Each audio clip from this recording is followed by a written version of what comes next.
3, 2, 1. Welcome to the Lightforge. This is ADWCTA.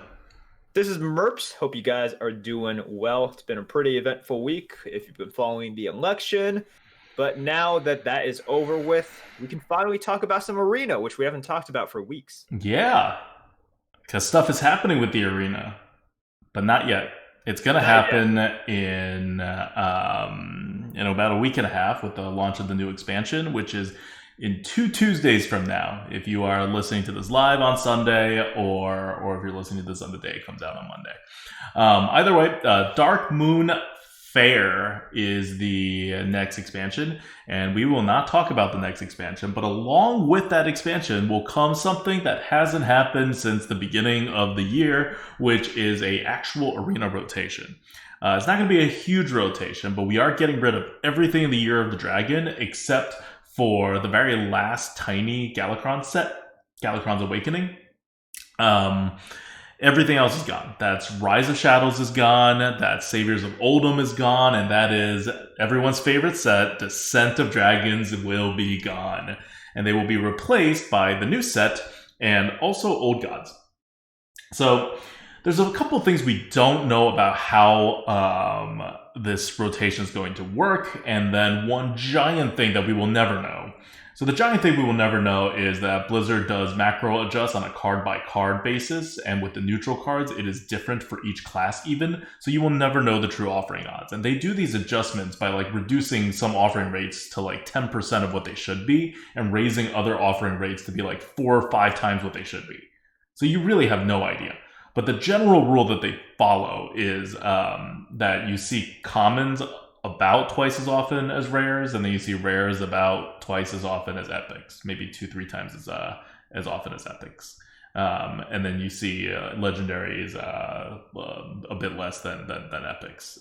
So that's the rule they kind of follow, and in analyzing what happens in a meta, we kind of follow it, but just know that we're not going to be entirely right in our predictions, because no one can be entirely right in their predictions, because no one knows what the hell Blizzard's going to do. Now, the other 2 things hanging over this rotation is, one, well, we honestly don't know what the new cards are. We know some of the new cards, but very few of the new cards have actually been revealed yet. It's a very slow reveal process this time around, I think because of duels coming out and Blizzard not wanting to kind of steal its thunder.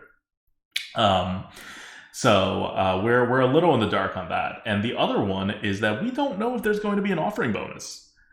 There was no offering bonus in the last set in Skullman's Academy. 0 offering bonus. I forget if there was one in the set before that, in Ashes of Outland, but there definitely was one in Descent of Dragons that was then taken away when Galakrond's Awakening came out. So it's kind of unclear what's happening. On one hand, it seems like once they ditched rotations and went to standard, they also stopped giving offering set bonuses. So maybe now that they're bringing back rotations, offering set bonuses will come back. On the other hand, we haven't gotten an offering bonus in at least 1 set, maybe 2 sets. I just don't remember. So maybe we also won't get a offering rate bonus in the upcoming set. If some of you want to tweet at Blizzard and see if we can get an answer before the launch of the expansion, that would be awesome. But I don't expect Blizzard will say much about the arena before the expansion launch. If Blizzard even knows, right, what they're actually doing. It's entirely possible the designers at Blizzard think, or the balance team at Blizzard, what they call final design, which is the balance team, what they think is actually happening in the arena is not what's actually happening in the arena on a technical matter. That's happened repeatedly, probably more often than not, when changes are made to the arena. So I don't know how much use it'll be, but at least we'll get the intention. Okay, so with all those unknowns out there, what we do know is at least certain cards just won't be in the pool, period, and that other cards will be added in. So keep in mind as we're going through this that 2 sets are coming in and 3 sets are leaving. So unless you have a plus 100% offering bonus, which you probably won't have, usually the offering bonus is plus 50%, even if there is one, and there could be no offering bonus, which would mean you're down one whole large set. And that means that all other existing cards will be seen a little more frequently than what we're seeing now. So if you hate, I don't know, Smug Senior, well, you're going to see Smug Senior more. That's just how the numbers are going to work out. So keeping that in mind, I'm going to go over all of the major changes you should know about that's due entirely because of the 3 sets leaving and Old Gods coming in. Spoiler alert, Old Gods is a really, really, really old set, which means the cards that are in there are pretty bad. And so it will have very little impact on the meta. On the other hand, the whole Year of the Dragon 3 sets, Rise of Shadows, Sabers of Voldemort, Descent of Dragons, were really, really, really good. So the fact that they're all leaving is going to have a major impact on the meta. And the meta will feel very, very much more like Year of the Phoenix. Because that will be what's dominating everything. Okay. So, 1. I'm going to go over the curve. This will be pretty straightforward. On average, the curve is going to stay the same. Almost every single time that we are removing cards, Old Gods is filling them in with similar quality cards all over the curve. So that's good if you want for maintaining the consistency. So what's really going to dictate whether the curve moves or not is going to be this new set. Now, I suspect, and this is just pure speculation, but usually the 3rd set in a year does not have good curve. In fact, I can't remember the last time the 3rd set in a year had a good curve. So I would expect that once we know the Dark Moon Fair's card set, we will be like, oh, well, you know, this is actually going to be a very poor curve set. But until then, like just from Old Gods, it's fine. Because Old Gods is a first set of the year. And first sets of the year usually have really good curves. So not much change on the curve side. There are some things on the curve side, though, I do want to point out. One is 3 drops break this rule. There are a lot fewer 3 drops that are going to be in the meta. Year of the Dragon had a lot of very, very good and just kind of, I guess, like just a lot of 3 drops. I'm going to read off some of them now, like Candle Taker, for example, right? That's one of your best 3 drops that you can have. They have a bunch of other, like, you know, miscellaneously okay ones like Flight Master or Henge Clan Sneak. Spellword Jeweler, which is a rare, but that's a solid 3/4. But Old Gods does not have good 3 drops, and there's actually quite a lot of 3 drops. Like some of the 3 drops going, Firehawk is going away. Like Living Dragon Breath, these are common neutral 3 drops that you see all the time. In fact, they make up for like half the 3 drops that you see. I'm pretty sure that are neutral cards at least. Because they're just good. If you just go to our tier list, for example, and you look down at the actual 3 drops, literally half of them come from Year of the Dragon, and they are all going to be gone. And they are replaced by pretty much nothing on the neutral side. There is Squirming Tentacles, which is the only thing I consider a 3 drop on there, coming back from Old Gods, which is a 3 mana 2/4 taunt, which at the time when it came out was totally serviceable, but now it's pretty bad. So that represents a pretty big loss in your 3 drop consistency. Remember, in this current meta, it's already kind of hard to get enough 3 drops. It's harder to get enough 4 drops than enough 3 drops, but it's already harder to get enough 3 drops. That means that in this upcoming meta, unless something happens with Dark Moon Fair, where there's a whole bunch of neutral 3 drops coming in, it will be even harder to get enough 3 drops for the game. And no matter whether you want to play like an on-curve game where you go 2s and the 3s and the 4s, or if you want to play a later game where you start coining out a 3 and then play another 3, you still need 3s. When there's not enough 3s, the whole game kind of gets messed up. And that's what we're kind of headed at. So that is the giant asterisk on the rest of the curve kind of looks the same. There's also a bit of a loss on the 5 drop side. Like Big Ol' Whelp is gone, and a lot of like other okay-ish kind of 5 drops are gone. And they are, sorry, not 5 drops. My bad. 6 drops. So 6 drop. There are no 6 drops coming in Old Gods, and there are a few 6 drops that are leaving the meta. They're not like great 6 drops that are leaving the meta. We're talking about like Karka Defender, for example, which is like not really a drop, but like Evasive Worm is there. Again, functionally a drop, but kind of not really. Gyrocopter, right? These are not things that you really think too much about. And 6 drops in general is not a slot you think too much about. But like Violet Warden's gone. The big one will be Eccentric Scribe, right? That's leaving. That's your big anchor 6 drop. It's just more like there's a lot of them that's leaving. A lot of them that function mediocrely as 6 drops, but are otherwise decent 6 mana cards. And then you add Scribe on top of it, and it's being replaced by pretty much nothing. That's not going to matter too much. By turn 6, you can like start combining cards and getting drops, but just something else to know. There's also no 1-drops coming in from Old Gods, and 3 1-drops are leaving. So again, 1-drops are not too important to your curve. You're probably not going to notice it. So ultimately, the 3 drops are the big hole. If Dark Moon Fair does not have a significantly large amount of good 3-drop neutrals coming in, 3 drops will probably be as hard to fill as 4 drops in the current meta. Which is to say, you're barely expected to get 2.5 4-drops. You'll be barely expected to get 3 3-drops, and you'll need like 4 to 5 3-drops if you have 2, 3, 4, and you'll need even more than that if you don't have 2s. So I don't know what the arena meta is going to be like, but it could be pretty messed up if this 3-drop thing is not mitigated somehow. Okay. Moving on from drops, I also analyzed taunts and like general size of cards. The taunts are about the same. You're losing a bit of your larger taunts. Your what do you call them? The big one, the Evasive Draconid, the 7/7 guy. He's gone, but you are getting Bog Creeper back, which is not the same, but it's also a big taunt, and you're probably going to take him because he's still decent, even in this meta.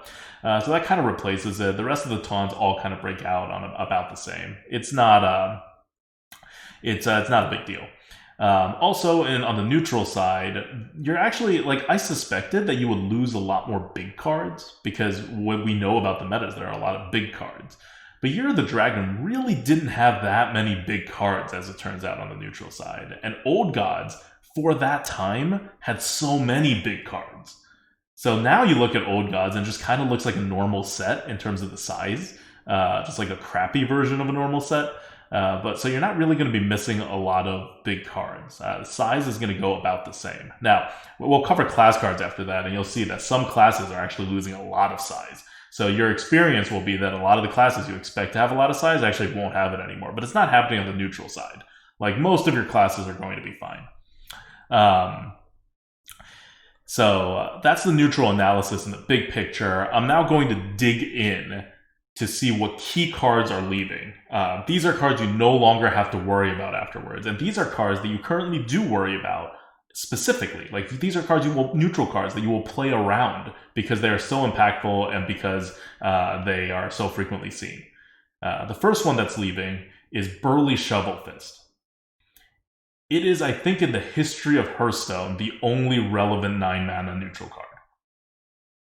I can't think of another one. Oh, that's right, Kraken. Okay, so besides Kraken, and Kraken's not coming back. So besides Kraken, it was just Burly Shovelfist.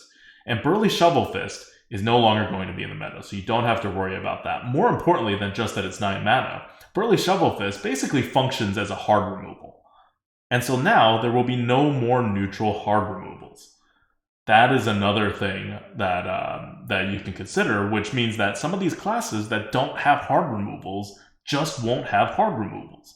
You won't get bailed out by neutrals. As I'm saying this, I'm sure they're going to introduce another neutral hard removal in the new set or something, but like as of now, there is no more Dig Day, which means there is no more neutral hard removals.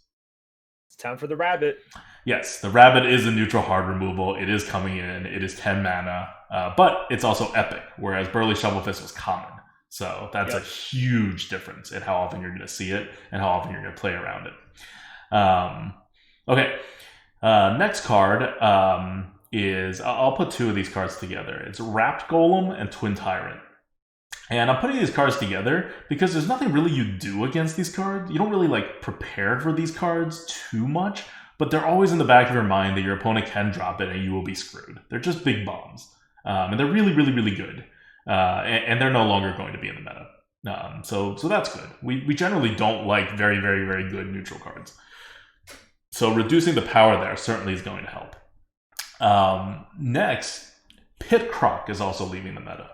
This is not necessarily one of the best neutral cards in the meta right now, but it's impactful because it has 5 damage of reach, which is like the most reach from a neutral card you're getting.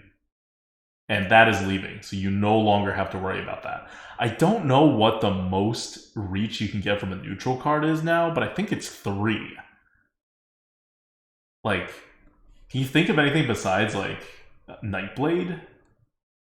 Like, there's Nightblade, there's Wolf Rider, right? Yeah. Is anything dealing 4? Like, I don't think anything's even dealing 4. For neutrals that you're going to commonly see. Yeah. I don't know. Argent Commander would give you 4. Oh, fair. But that's classic. So the little bump to 5 you won't see anymore, and that does make a difference, especially if the meta becomes a little more stable and a little less like random. And I do think the meta will become a little less random. Maybe actually, I don't know. I take that back. I'm not going to make that prediction.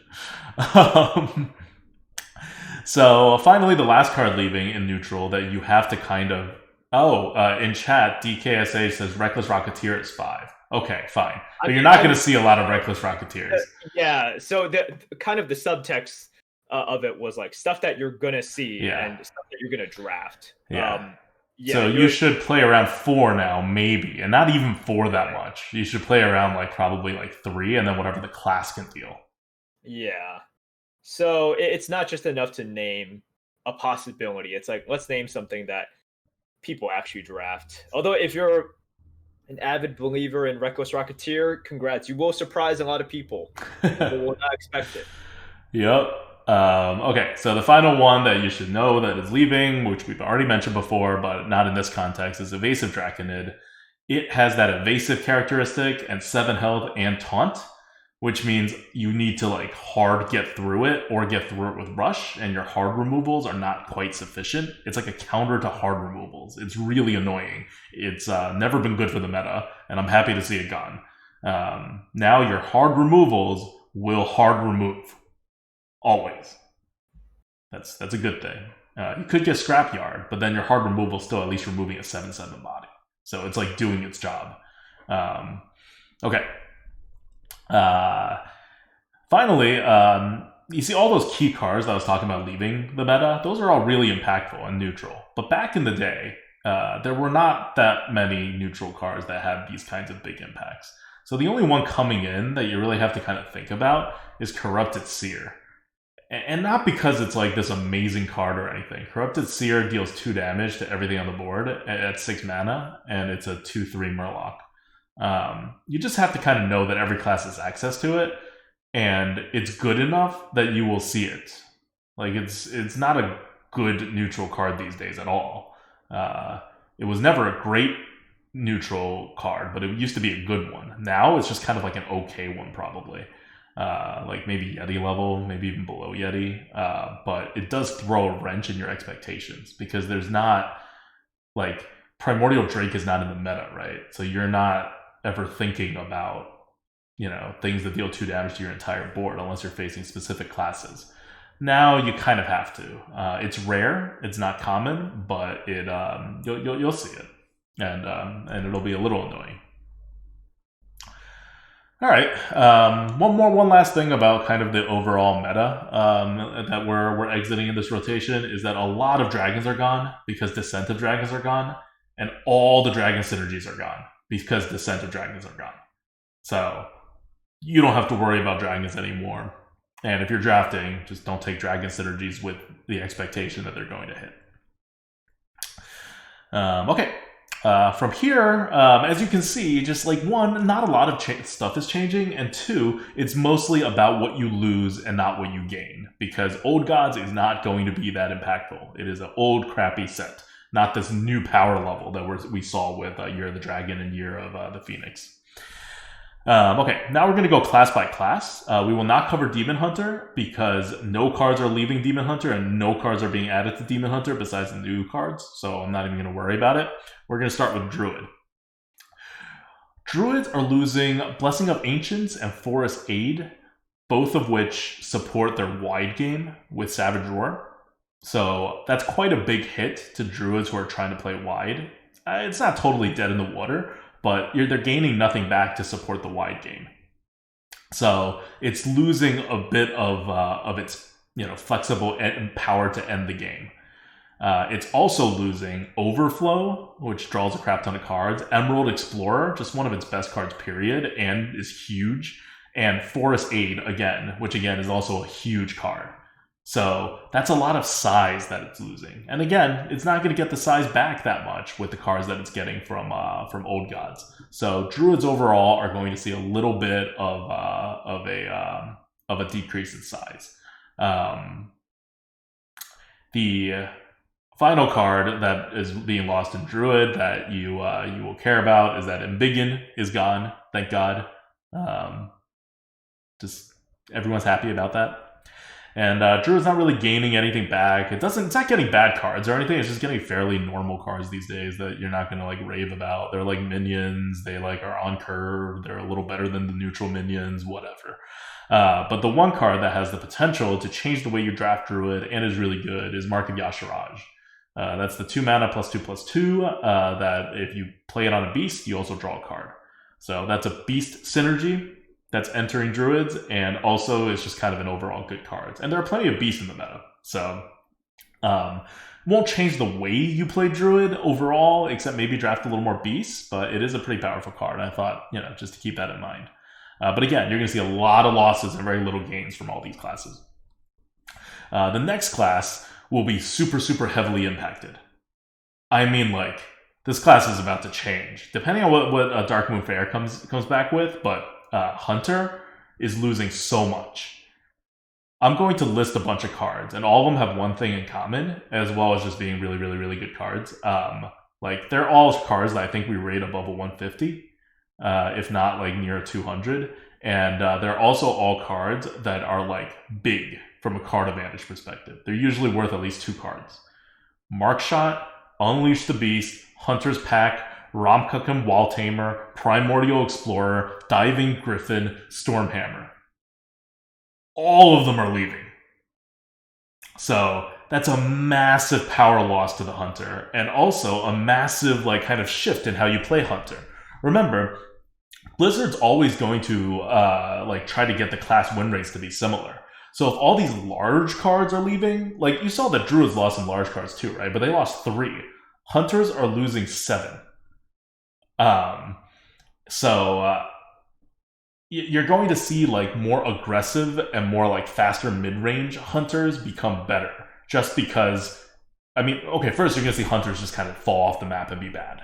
And then when they micro adjust, you're probably going to see more aggressive Hunters be more viable coming back. So I know Merps is going to be a bit happy about that, but probably not at release unless there's some ridiculous new expansion cards, which I'm sure there will be.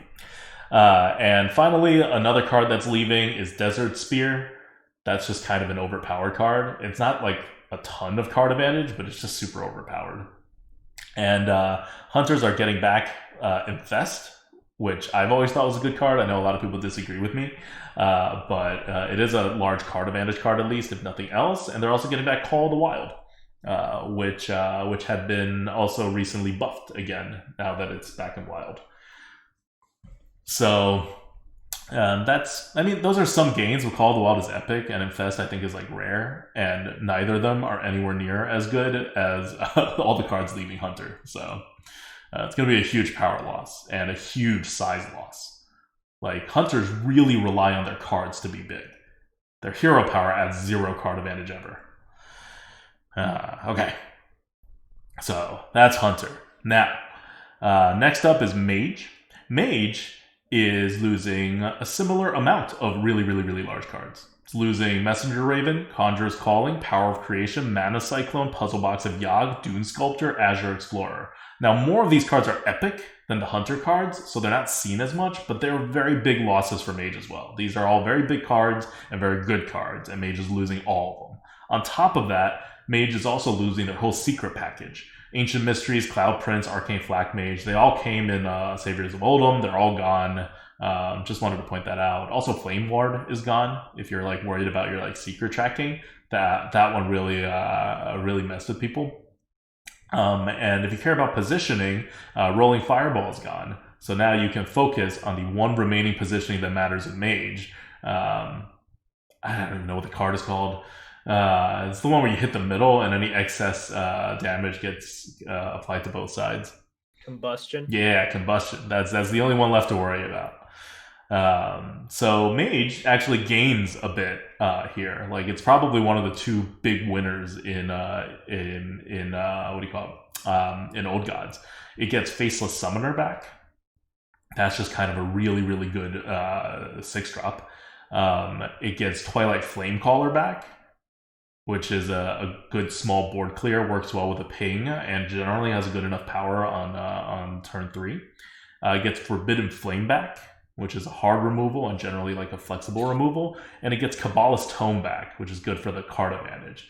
So I don't know that any of these cards are as good as the cards that are leaving, but you're getting more back than Hunter is, right? You're losing a little less than Hunter's losing, and you're getting back a little more than Hunter's getting back. So, and it's Mage overall, so you're not as reliant on your cards.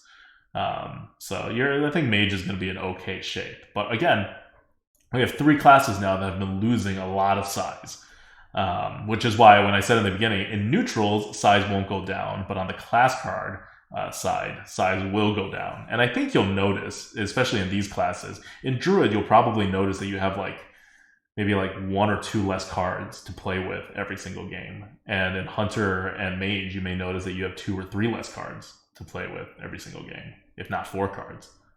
It's going to be noticeable. Okay, so now we're going to talk about the next 2 classes, which do not lose size.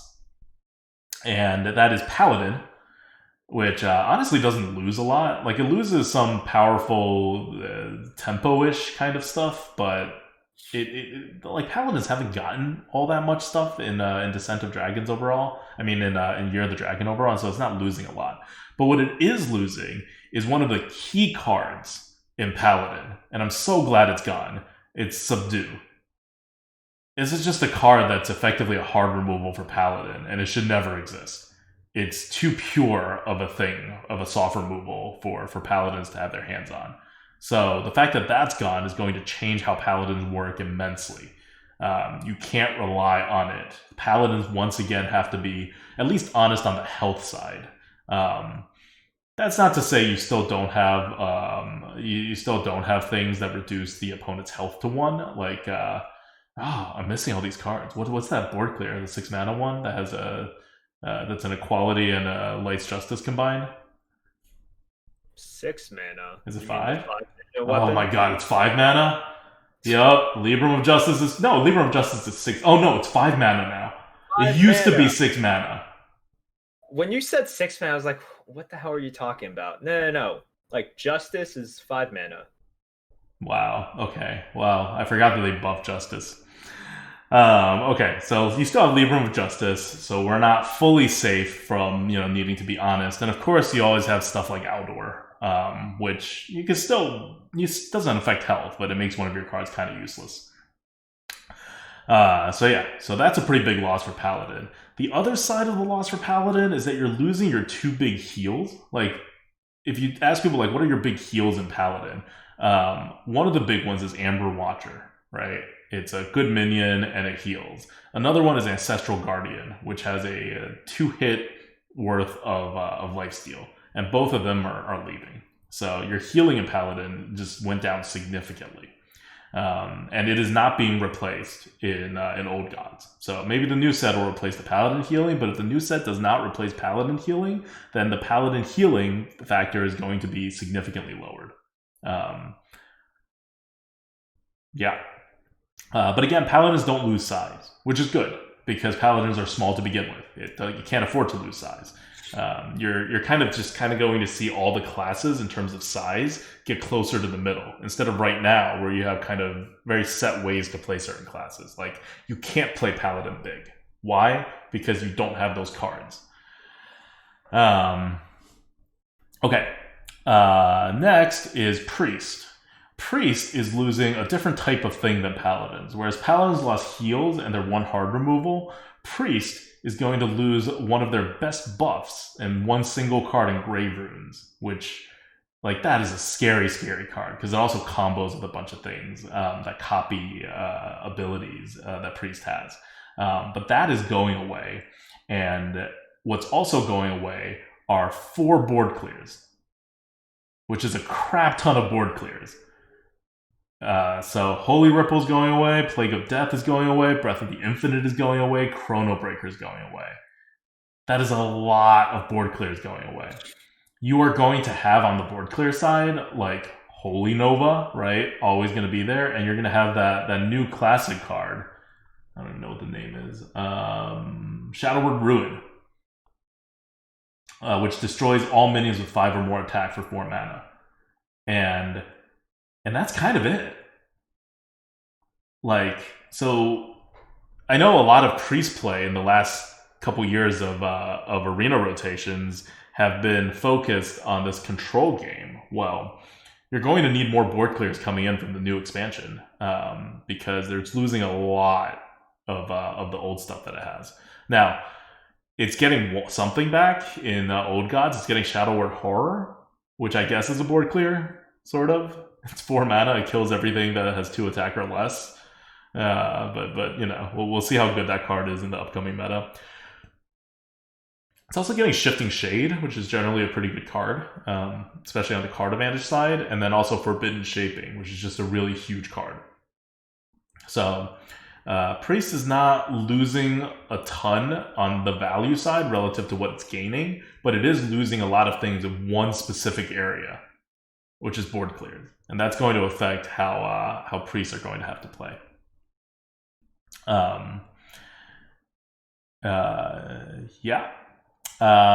Next up is Rogue.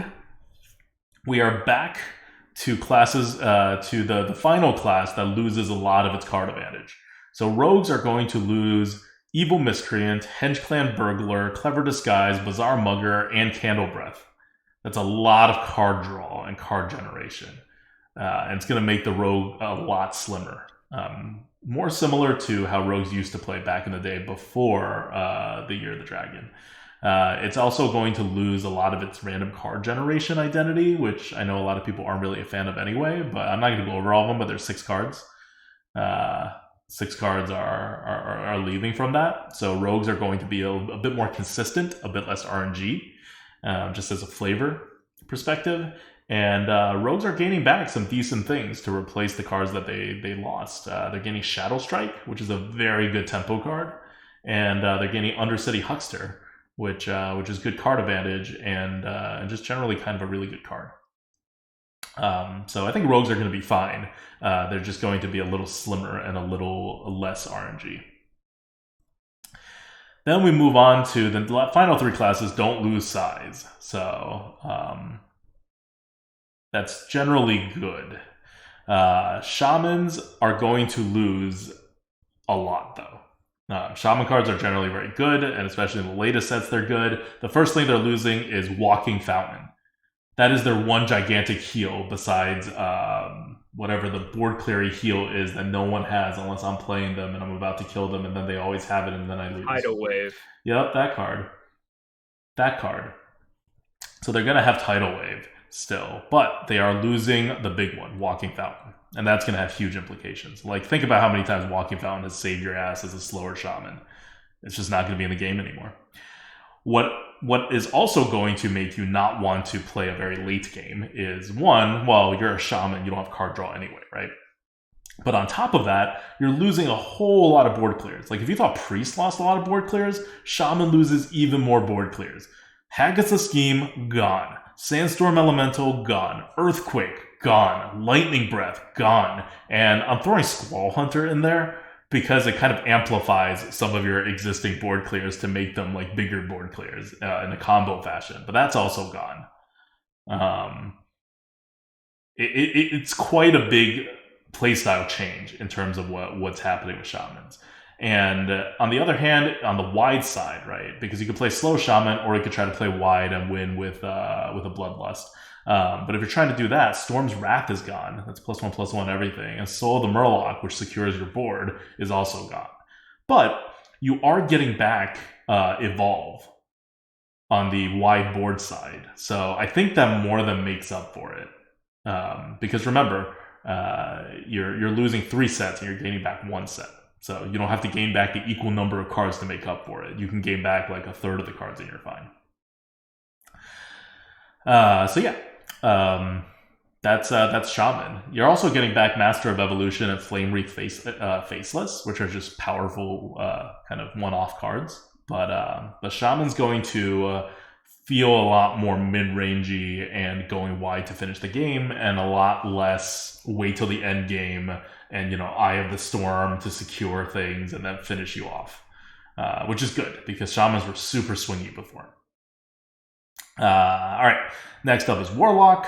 Warlocks are losing some of its good clears as well. Inferno, Plague of Flames, Rain of Fire, Crazed Netherwing, but they're gaining back Doom, which kind of makes up for it because Inferno and Rain of Fire are not terribly good board clears in the first place, and Crazed Netherwing has always required you to have a dragon.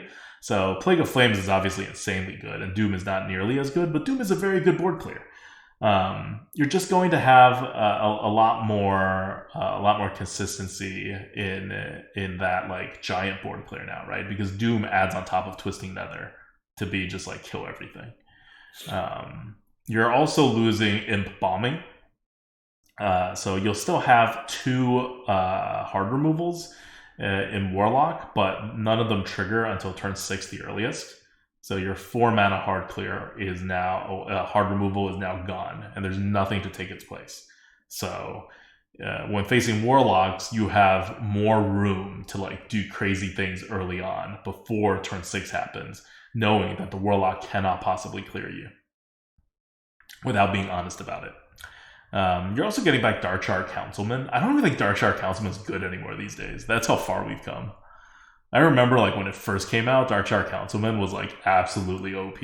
Like needs to be nerf levels of OP. And now it's just kind of like, I guess it gets another 3-drop. Yeah, overstated stuff. We've seen really crazy kind of 3-drops, especially these days. Look at something like Arcane Amplifier, right? Arcane Amplifier for Mage versus Councilman for Warlock. It's still really good, but yeah, we've seen a lot of these just overstated, really freaking good things, and the meta's moved on. Everything's just more powerful now. Sorry, Councilman, you're still good. You're still quite good, but there are times in which you just drop it as an empty 3 and it can get killed. Yep. Whereas something like Arcane Amplifier has that extra stat point with just a huge amount of bonus to it. Yep. It's not the same thing anymore. But overall, Warlock really doesn't lose that much compared to these other classes.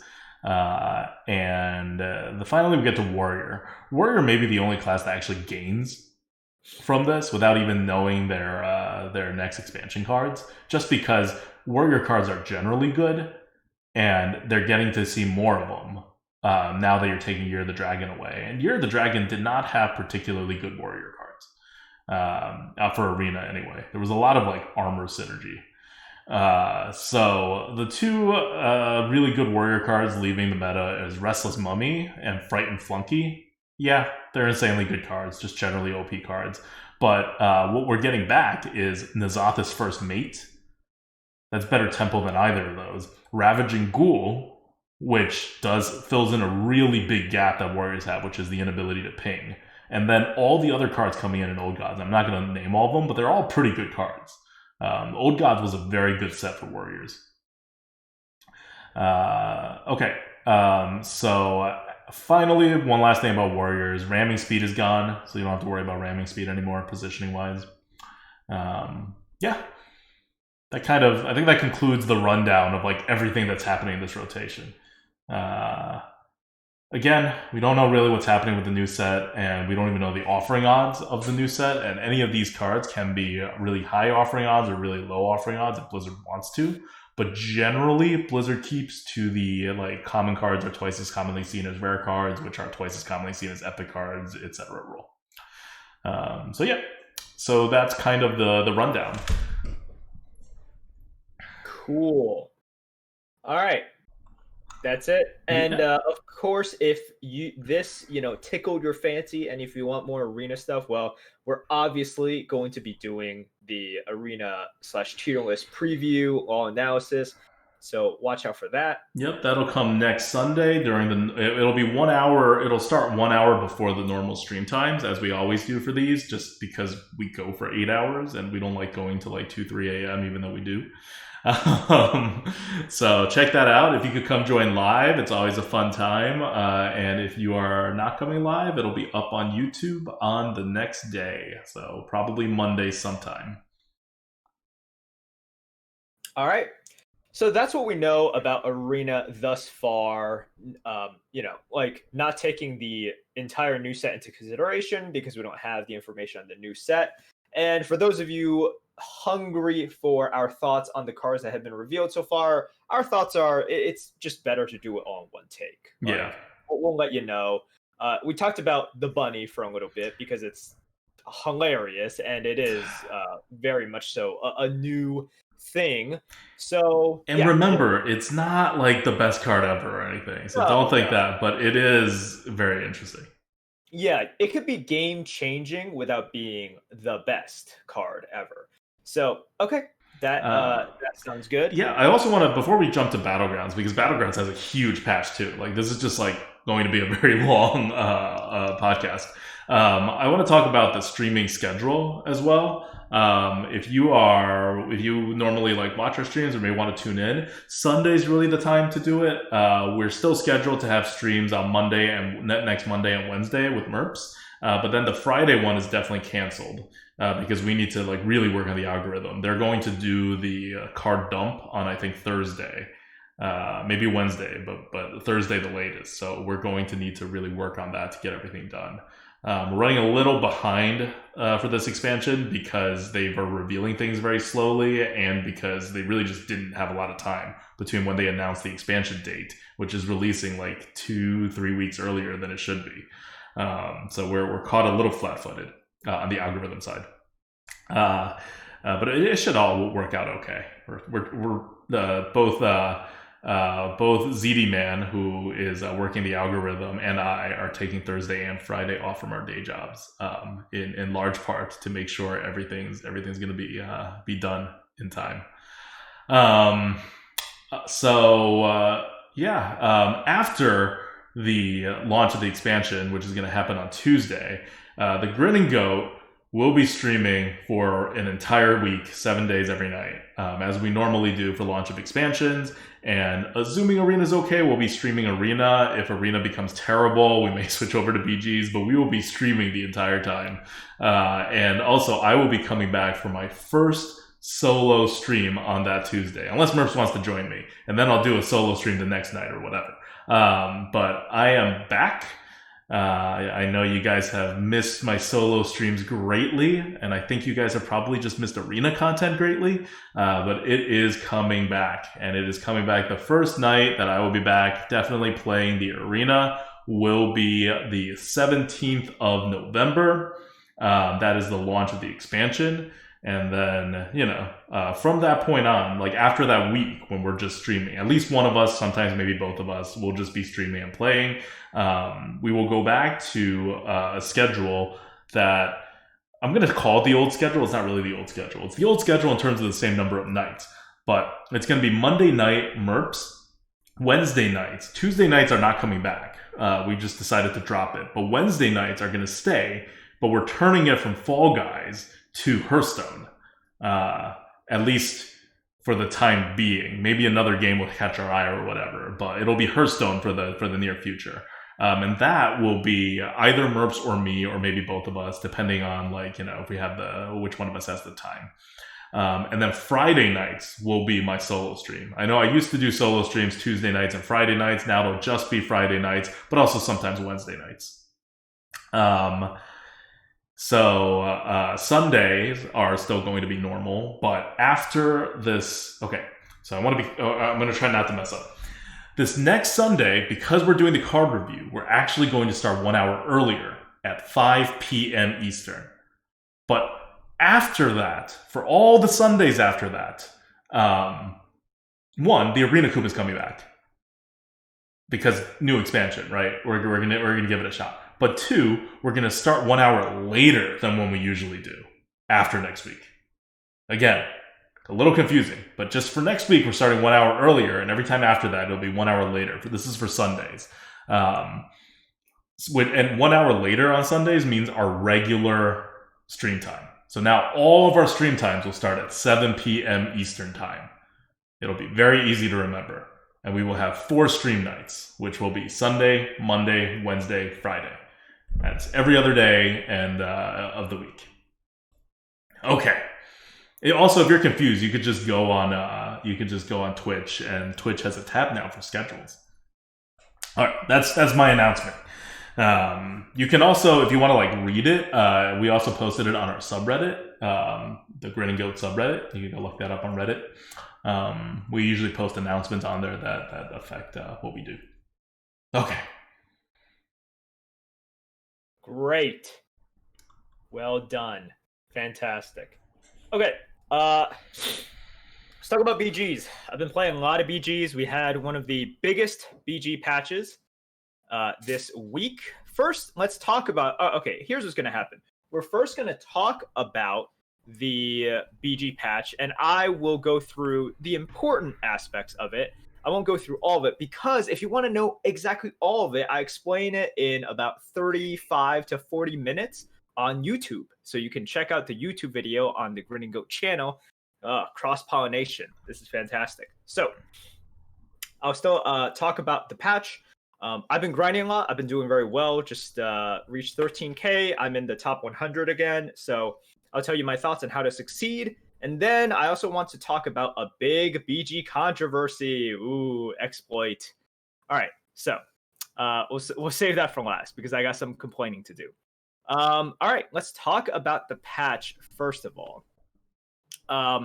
There was also duels updates. I'm just going to say not a lot was changed. That was very important. Some treasures were changed. The most important thing was they buffed Rogue, and they buffed...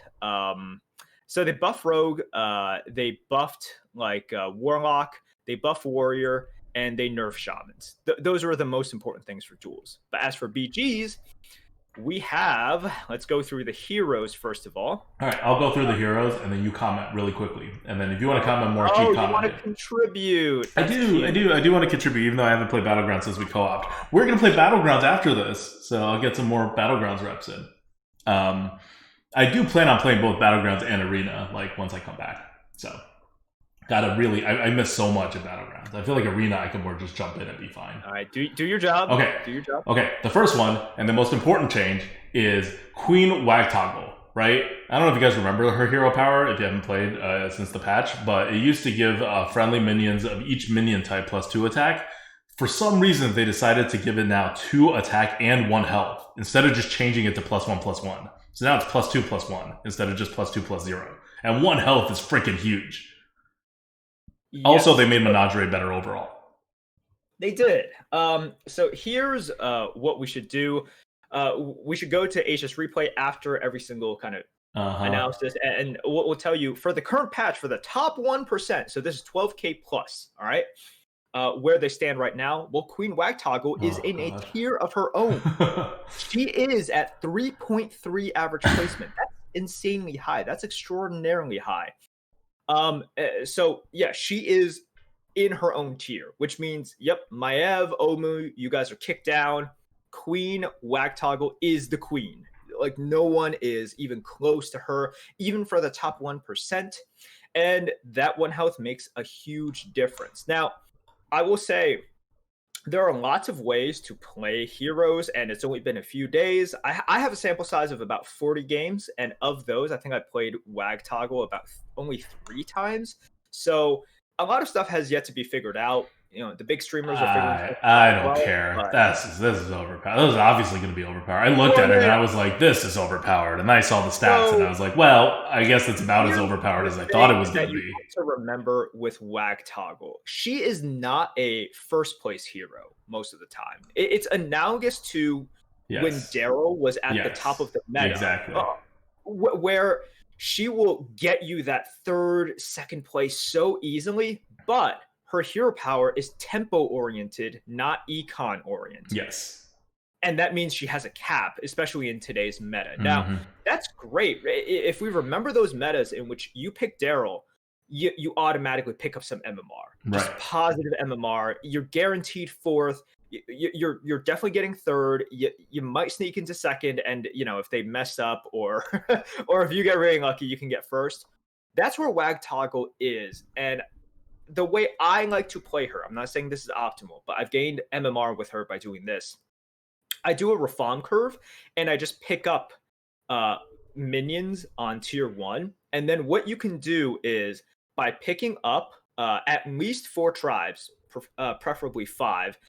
You can just power level, because with the reform curve, you can just level hero power once you go to 3. So you tier up to 3, and then you hero power, tier up to 4, hero power, and then you can basically power level to 5.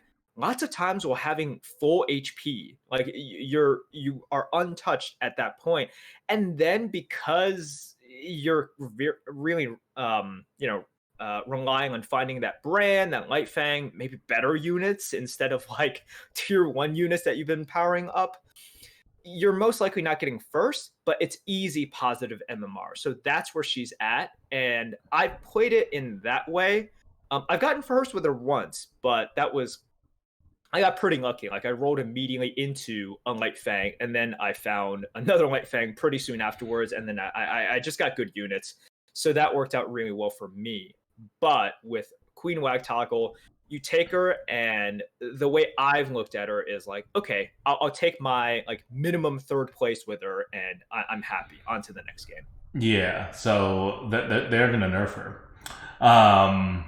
Hopefully soon, but like she doesn't. I mean, from the sounds of it, you tell me if I'm wrong, but she doesn't mess up the meta. She's just unfair. She is a modern day Tyrion, where it's one of those things where she is powerful. No one is beating her in the early games, but you don't exactly feel that bad just because she's not dealing that much damage. Yep. She's dealing so little damage to you.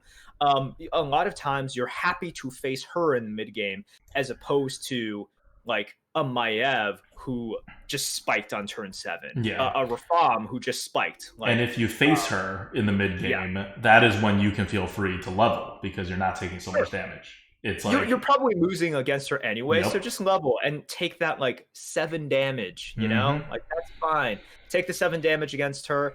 It's like a freebie. So she's one of those heroes that doesn't make other people feel that bad, which is important, which we know Blizzard cares about. So that's sort of where she's at. I know that I've watched some other people, and other people level with her a little bit more aggressively, take a little bit more risks. I don't like that. I think she is just a hero where if I'm guaranteed to not lose MMR/gain it, especially if you're like 11, 12, 13k, I just take that and I move on. Wait, but how do they be more aggressive than a Rafam curve that keeps leveling all the way to 5 first? Because that's the easiest way to get to a Bran or a Light Fang, and that's how you scale, no? It's not the easiest way to, well, like, I'll just say it depends. I won't get into it, but I find that curve works the best. That curve sounds to me like the most aggressive. It's not. It's actually the safest. Well, here's the thing. It caps you more because you're sticking with your units for a longer amount of time. And the units on tier 1 all suck. Oh, right? I see. So you're not getting you're like capping your ceiling, definitely. Yeah. You're not making sure that you have all cleaves and divine shields and whatever. Yeah. Okay. Yeah. Fine, fair. Okay. Next, another hero old hero gets buffed. The Curator. Instead of starting the game with a 1/1 Amalgadon, it starts the game with a 1/2 Amalgadon. I got nothing to say. This doesn't move the needle. I hate it because I love the Curator. He's one of your favorite heroes. Yeah, he's among my most played heroes. I play him through thick and thin. This is kind of a slap to the face of Curator because it's a buff in the way that it's like, yes, it's a buff, but really it's not a buff. My idea for an actual Curator buff. Hear me out. I thought of this. I did this. Start with the 1/1, not on the board, but in your hand, and it's a 1/1 Amalgadon. So you can hold it if you want, or you can just play it on the first turn to get one random adapt. Interesting. I love it. It's such a like anything that creates more decision making, right? Yeah. And anything that rewards you for waiting, kind of like a Sky Captain Crag sort of thing, right? Is good for the game, in my opinion. Yeah. You are paying the cost. That is a resource. And I love it. And it's not going to go crazy. No. Like, even if you play it on, let's say, like turn 2 with 2 things, or maybe turn 3 with 4 things, like it's still not going to be like crazy powerful. Even if it gets Divine Shield Poison, we all know Divine Shield Poison is better in the late game. Yeah, exactly. Not in the early game. You're like, oh no, that's fine. I take 3 damage. They move on. It's really nothing like major. But I think that change will actually make Curator just more interesting. It's so true. Meanwhile, right now, Curator is averaging 5.07, which is pretty much unplayable. And that's where he was before this change. This change literally didn't do anything. No idea why it happened. This is even worse than the what do you call it?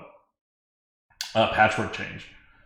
Like, I was surprised, but Patchwork is actually doing okay-ish. Not that giving him 60 health would have been too much, but before this patch, Patchwork was 4.5 in top 1%.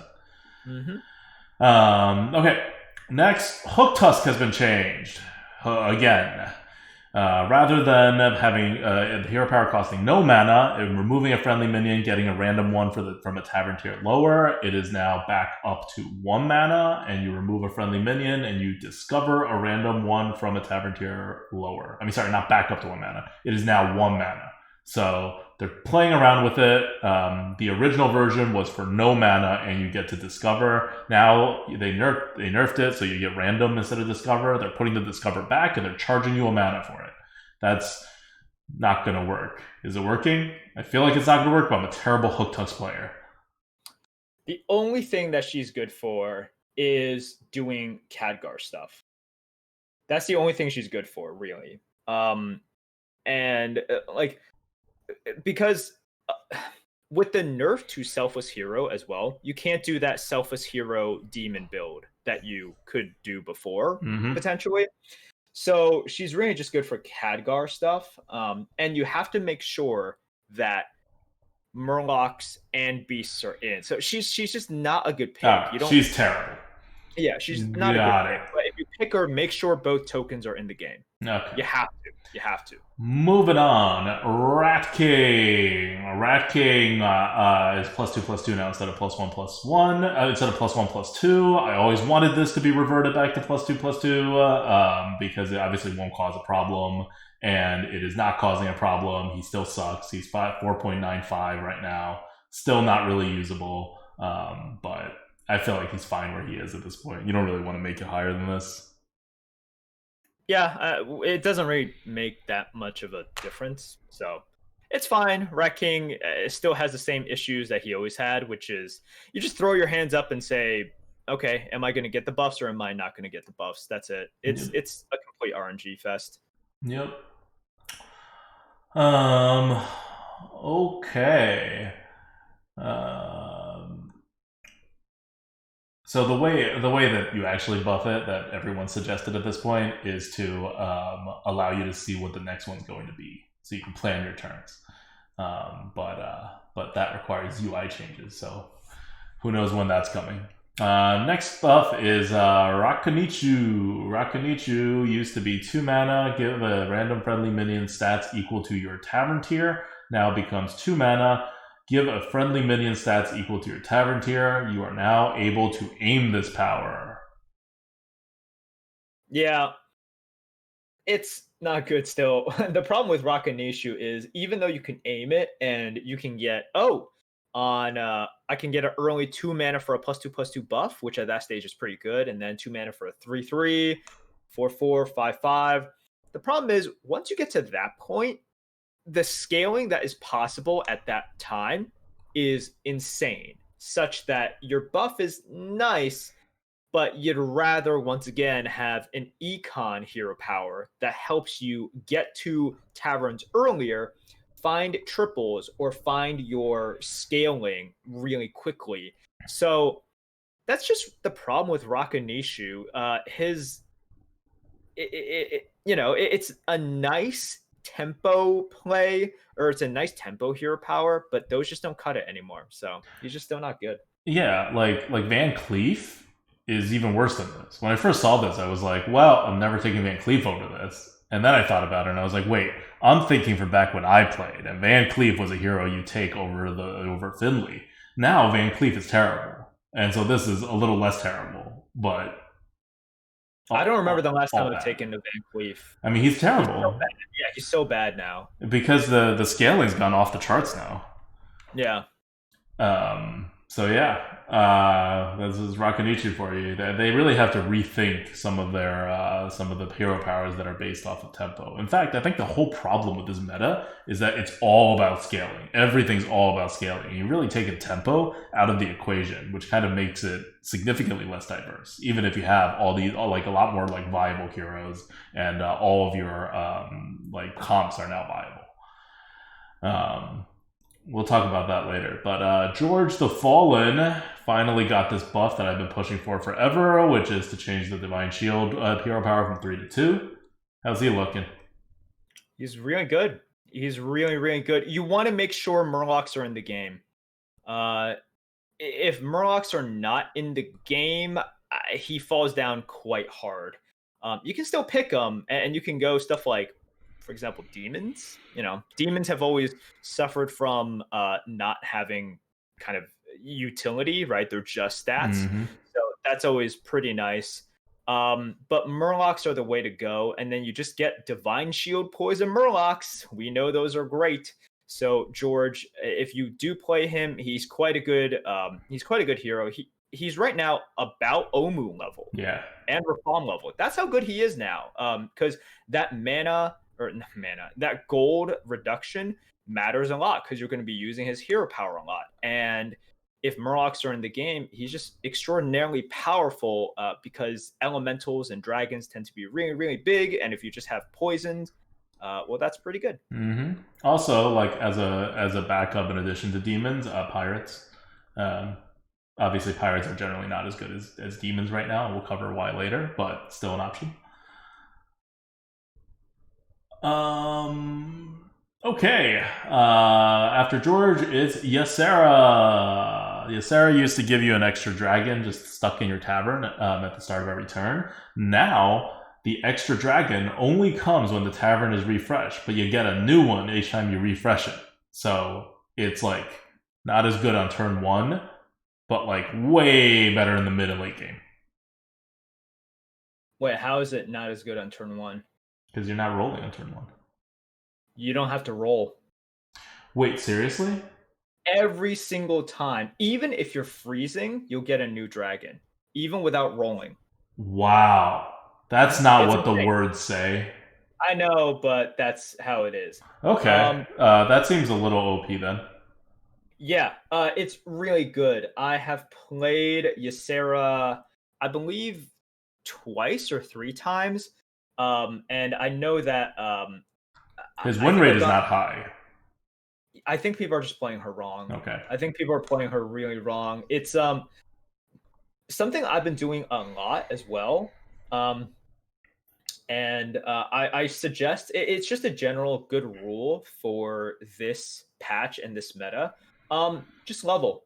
Just level. Take that early damage. I have won so many games at like 7 health, 5 health, 1 health. I think a video is going to come out where I'm a Maev and I win with 1 health.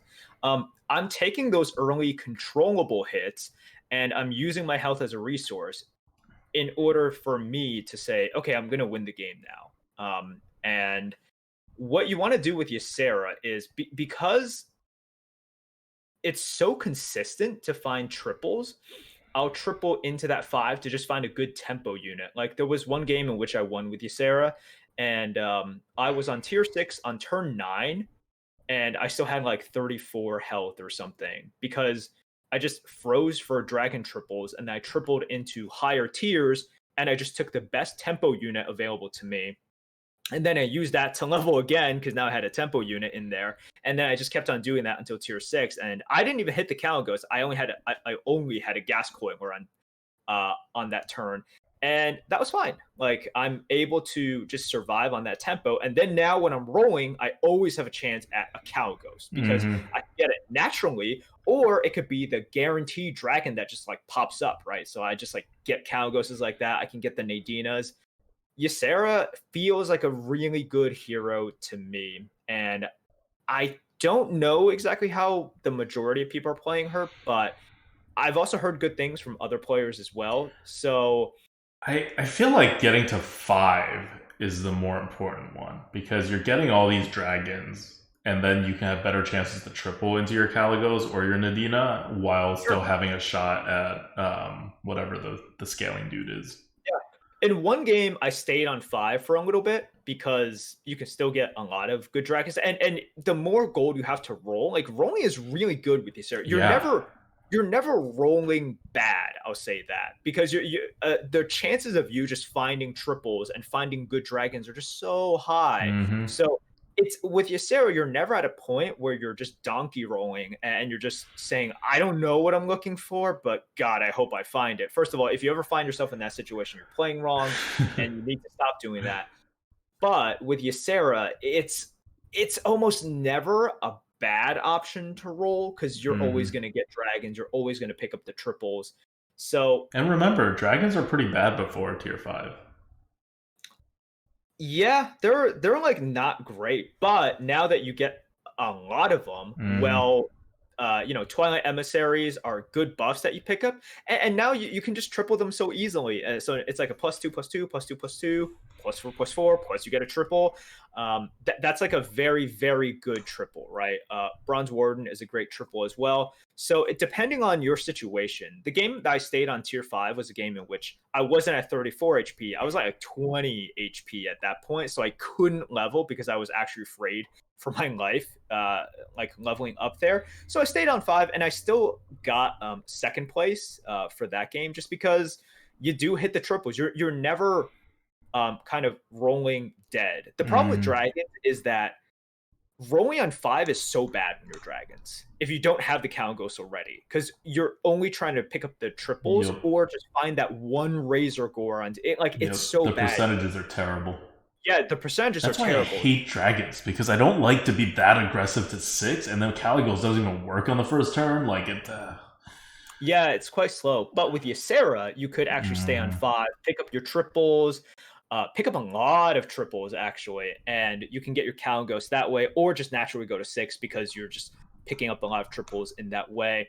So I like Ysera a ton. I think she's really good, and you guys should definitely try her out because the stats don't back her up, but I think she's just better than the stats. Okay, next up, Secret Guy. So Secret Guy, the great Akazamazarak. His hero power used to cost 2 for no good reason. It now costs 1, and they took out a crappy hero power, a crappy secret. So you have more consistent discovers of meaningful hero powers. So okay. Read the thing underneath. What? Oh, he's been removed from the game. I see. Okay. I was wondering. I was looking at the stats. I was like, wow, people really hate him. No one's picking him at all, even though he got updated. It's because people theory crafted beforehand, and they revealed that with the great Akazamzarak, you could guarantee yourself at least second place. Because if you just start hero powering from the first turn, you can get 4 because there's 7 secrets total now after they removed effigy. Yeah. You can get 4 secrets that are board related. So the plan is start hero powering to get those 4 secrets. Play 0 minions, and as long as you play 0 minions, those secrets never trigger. Right? Yeah. They never ever trigger. Oh, so you don't get offered the same one, so you're guaranteed the ice block. You're guaranteed the ice block every single turn. So there's an internal kind of clock, or there's an internal kind of anti-pity timer where if there's choices other than ice block, they don't like to give you ice block Yeah. They decrease the chances significantly. So it's like a weighted dice kind of thing. But if there's literally only 3 choices, it doesn't matter what it's weighed. It'll give it to you because they force 3 choices. Okay, wait. But so wasn't this the same case before the change? Because the mana doesn't matter. No. There were more secrets, and then I think you die. Yeah. Oh, so it was 1 turn more, and you die at that point. Yeah, there were more secrets like at that point. So yes, it's it's pretty dumb. It's actually okay. And okay. They removed or they disabled Akazamzarak for now, but Finley could still get him. Oh my god! So you saw Reddit posts in which a guy, and this was turn like I don't know 35 or something. He was just facing this Lich King. And the Lich King had like 500 elementals at that point. But this guy won because he and the strategy, if you were to do this, because you never want to play any units. So what you actually do is you collect selfless heroes, you collect Myexnas, you collect Barons, and you just collect these poison units and like spores and everything, so that you can within 1 turn place it down. Right, and then you can do the scam Divine Shield poison to kill off like and you have unlimited number of turns to do that. You have unlimited number of turns, yeah. So you're gonna find those units. Like it's just a matter of time. So you're not guaranteed second, you're guaranteed first. Well, they can make it such that like they can still beat you even if you do that comp. Yeah, they can still beat Fine. They can still beat you, and they can still think about countering you. Also, you can also there's a 50 turn limit, so you can also just say, "Hey, I just want to tie with this guy. Let's just do that." That's fine too. And then it's just gonna take like I don't know 45 minutes of your time. Right. Well worth it. Okay. So next up is Galakrond. Galakrond's hero power is now free instead of 1 mana. So anytime they do something that just kind of gives you like 1 extra mana per turn, even if it's somewhat conditional, a hero goes from trash to OP every single time. So I don't know why they did this. It no longer freezes automatically, but that was always a really minor buff. So they did that. Now Galakrond's OP. He's the 2nd best hero by win rate, significantly after Wag Toggle, but Wag Toggle is also a stupid buff. So Galakrond is now 3.92. The one after Galakrond is Elise at 3.99. Maev's only at 4.23. Oh, sorry. I'm reading the wrong one. I'm like, that can't be right. So Galakrond's at 3.9 and Maev's at 4.08 as the next one, with Elise at 4.12. Better players will always do better with Maev because it's more decision making. More planning, more decision making. So Maev, if we just look at like the top 50%, Maev is not strong because even top 50% players play her poorly. You have to make decisions. You have to plan it out. You have to plan like 3 turns ahead sometimes, and that's too much to ask of people. But yes, Galakrond is quite good because what it means is on turn 5, you can get a 6-drop. And what have you done? You've just played normally pretty much. Well, you've frozen 1-drops, right? You've frozen 1-drops, so you kind of anti-tempo in that way. But it's not that much of a cost. And then after that, your next 6-drop doesn't come that far, afterwards, because you can basically, be on tier 3 and then freeze, upgrade at the end for a 4 and then freeze that 4 and then upgrade that into a 5, see if it's good or anything. Take it or leave it. The way to play Galakrond is just get high-tiered units, get the scaling units. If you find like good scaling units a little bit earlier, you can certainly take those. What you don't want to do, and I've seen some Galakronds do this, settle for a high tempo but non-scaling unit. Don't do that. I've seen people take like high mains or like Bolvars.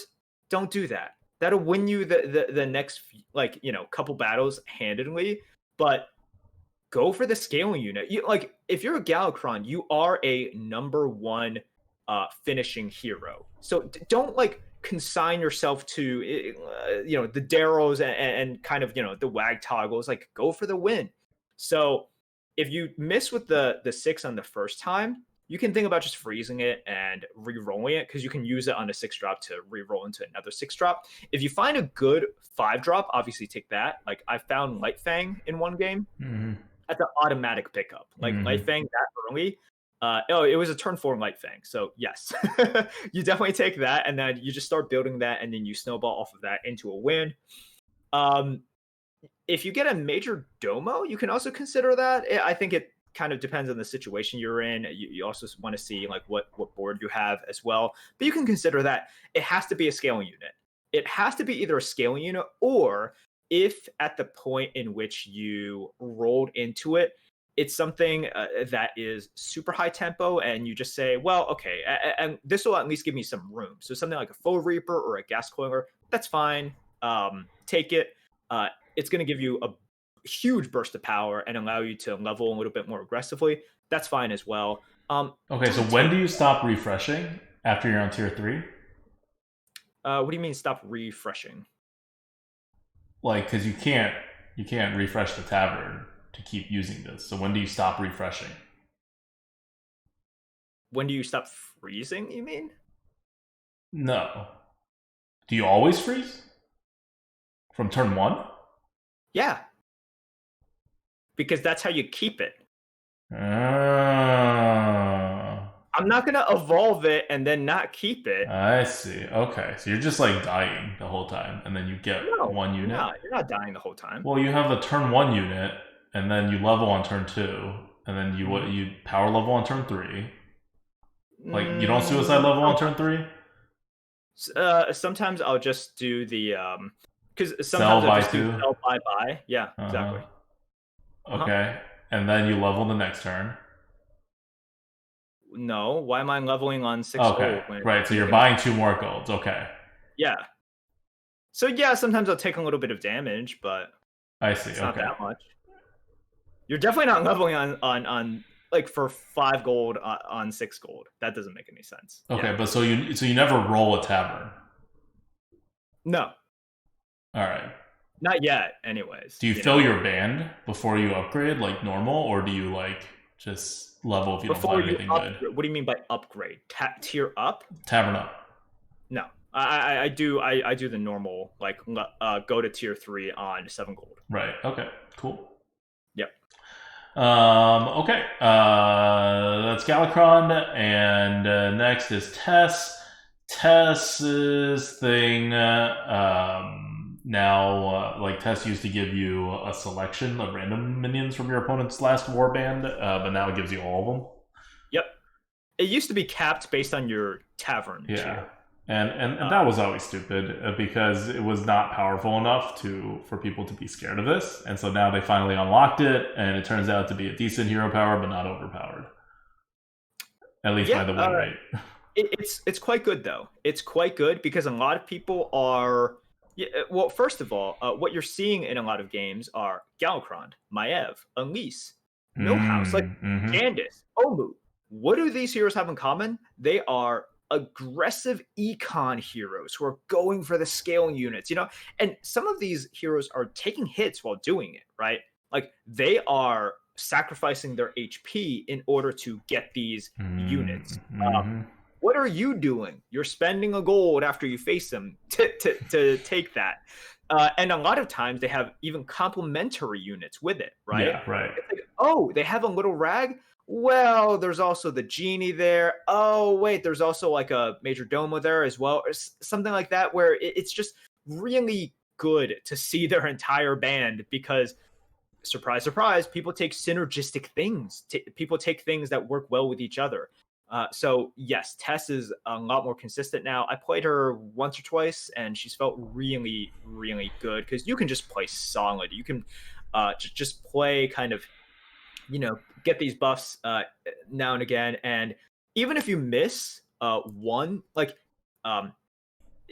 even if you miss with your next opponent, as in they didn't high roll, well, you're going to face someone who high rolled like within the next 2 opponents, anyways. Yep. So that's always really good. Yep. All right. but Tess is coming in. I guess people are probably misplaying her a bit. It seems like at least a little bit complicated, but she's coming in at below average, but not too much below average. Like, I could see it being fairly powerful because you have that, like you talked about, right? It's like a tempo. You have that tempo thing, but you also have the way normal people play it, which is like, oh, there's 3 other people going elementals. I'll go elemental too, and then I'll have a warband with all elementals whenever I face any of 3 of my 7 possible opponents. Yeah, the problem with her is just, man, if you fight the right person, like the first person who high rolled on the first turn, you like win the game because you didn't make the sacrifices that person had to do in order to get there. But if you don't face those people and then you're 1 turn late, like that 1 turn in BGs makes all the difference. Because you're already 1 turn late, like with this hero power. Exactly. Yeah. Yeah, so you would be 2 turns late, which would be like then they're at normal pace to get to whatever they got to. Yes, so that's what's holding her back. Yeah, she doesn't help you get there. She cheats there sometimes. Right. Yeah. Okay, that makes sense because that's pure RNG, and it's RNG. Yeah, exactly. Yeah, and that's never like what you want as a top like kind of player. So okay, I can see the win right now. Yeah, because the way you describe her, I'm like, that sounds really powerful. Actually, now that I think about it. Yeah. Okay, so next, Elise recruitment map down to 2 mana from 3 mana. That's obviously really good. Most importantly, it'll make your turn 3 feel really nice. But yeah, it makes your turn 3 really nice. It makes your turn 4 really nice as well. Because as long as you get some sort of token, or even if it's just like a crappy small unit, what you do now is on 5 gold, first of all, like you said, you can just do like the Yogg thing where you can use your hero power and also buy a unit. And now on 6 gold, you can level for 5 gold, sell off one of your units, preferably a small token, and then level 3. And on that turn, you're typically like, if you find a decent 3-drop, you didn't even anti-tempo that much, right? Yeah, because 3s are way better than 2s. Yeah, exactly, because 3s are really good. So, and then that starts to snowball. So Elise is sitting at a very, very comfortable 4.12, which makes her the number 4 hero in the game. So she's like Maiev level.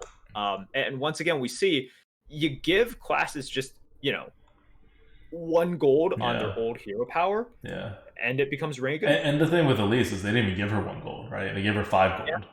They give her 5 gold. Like, only. It's not 1 gold per turn. Like, that's why Galakrond got so insane, right? Because, like, Elise was always not the most terrible hero, and she got 5 total gold. Galakrond got how long do games last now? Like 10 turns?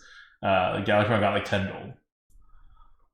Yeah, like with the with this, you can just see her as a better Omu. And the stats reflect that. She is better than Omu. And people haven't exactly had time to practice with her as much as they've been able to practice with Omu.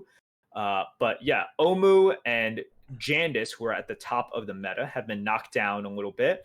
And Elise is about 0.2 placements higher than them, which is pretty significant. So yeah, Elise is really showing her power and your ability to just smooth out that curve and just jump ahead in tiers while being able to discover really powerful units. Yep, makes sense. I feel like they need to nerf that somehow because Elise's hero power is one of those things where it's very elegant to make it to 2, and at 3 obviously no one was going to use her, but you can't keep doing this. You can't make Omu and he's like the best and then just make a bunch of heroes that are above Omu. And then the next time, make a bunch of heroes. You know what I mean? Like, that's not... Nazdormu is crap now. Like, Deathwing is crap now. Yogg is crap now. Like, Caltheus is crap now. You will never, ever, ever take something that, like... You remember back in the day, Curator was great, right? You never take him now, and they just buffed him. Like, you can't keep doing this. This is just really fast power creep, It's not even just power creep. No, it's true, and I will never take Kaothas anymore. I haven't taken him during my 40 games since the patch has come out. I haven't taken Kaothas even once because some heroes ranked lower than Kaothas, I believe, are stronger than him. And also, as you climb further on, I need to get first places. Yeah. So what I'll do is I trust in my ability to play better than the stats indicate for heroes like Ysera, Tess, Sky Captain Crag, right? Like Toki, Zephyrus. These are heroes lower than Kael'thas, but I'm picking all of these over Kael'thas. Chinvala, definitely picking Chinvala. Chinvala is always one of those curious heroes where the stats say that she absolutely blows. Like, she is terrible. But I've always done decently with her. I might even pick Cat over Kael'thas because I'm not settling for like that, like, oh man, yeah, I'm so happy to have gotten 5th place or 4th place with Kael'thas. I'm going for the win, and that's just the mentality you have to have once you get higher and higher. So it really sucks because staples such as Kael'thas and Yogg, I can never pick them anymore. Like they just don't help you. Yep. But I don't know. You can't keep going this way. They have to. I don't think they can keep Galakrond at least where they are. I think they need to nerf them. Like, even though they're not like blatantly overpowered, I feel like they're at the place where you can't keep going in this direction, and Lich King should be the standard bearer. Like, you should not be going higher than Lich King. Unless you have like a weird hero power that's just going to swing depending on the meta, but at least it's so normal and consistent. Like you can't, like in Galakrond as well. Like those, and Maiev we always knew needed another nerf. So something like Millhouse, right, being above Lich King, I'm like, fine. In a different meta, he won't be here, but there's got to be a nerf coming. They can't keep this up. All right. Anyway. Last one is Lord Barrow. Friendly wager now gives your gold back if you get ties. That's really nice. That was always Barrow's big problem. And Barrow used to be in multiplayer lobbies, and so he was still fine. But now they got rid of multiplayer lobbies where it matters, and they upped his hero power so that it is actually playable. And he is 4.5 right now, which kind of reflects where I thought he'd be. That's good. Yep. Yeah. Like, he's playable. Getting that gold back feels so good, especially in the early turns where there's a lot of opportunities to tie. And the early turns are the turns in which there's lots of opportunities to tie, and that's when losing that 1 gold is so punishing. Yeah, like it's a snowball effect. So if you lose 1 gold in the early turns, that a lot of times that's the difference between winning and getting like 6th or 5th place. Yes, exactly. And now it's even a positive because it means you get to bank a gold for however long you want back. Like, getting a coin is good. Remember trade Prince Galawix? That was his hero power. Oh god. Oh man. OG BG players will remember trade Prince Galawix. But anyways, all right. Let's keep going. Now we get to the minions. This is turning out way longer than I thought it'd be, but let's talk about the minion, and let's talk about how that comp works in the meta. Okay, so let's start with the only change that was made to demons, and it's a pretty big one. Wrathweaver is now a 1/3 instead of a 1/1. I think it's a much needed change, just because Wrathweaver always felt a little slow to get started, and it only does 1 damage anyway. But he's great now, right? He's good. He's fine. The problem with demons is just, you can beat up people at the start. You're not really winning the game, and that's okay. But because of the way that the meta is going and trending with all these econ heroes, I don't know if it's worth it to go demons, and this is going to depend on your MMR. Yeah, I was about to say, at top 20%, big demons is the highest average placement out of all. Right. It's not used very frequently because obviously you should not do this unless you see a Wrathweaver in your first tavern. Maybe you even need a Wrathweaver and something else, or like 2 Wrathweavers. People who have been presented a great option. Exactly. But if you are presented a great option, go down this route. This is the best comp. This means people are underpicking big demons to start, even when they have a perfectly fine big demon start. They choose not to do it. Otherwise, it wouldn't be number 1. because it's clearly not getting first place. Like this is that kind of like mech like kind of build, right? And it's always been a mech or pirate like build where you either need to transition at some point or you're just kind of settling for second at best, probably third or fourth.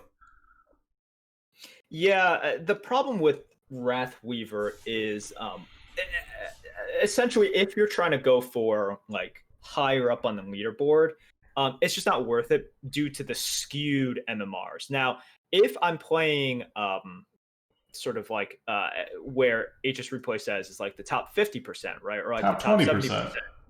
Yeah, exactly. Even the top 20%.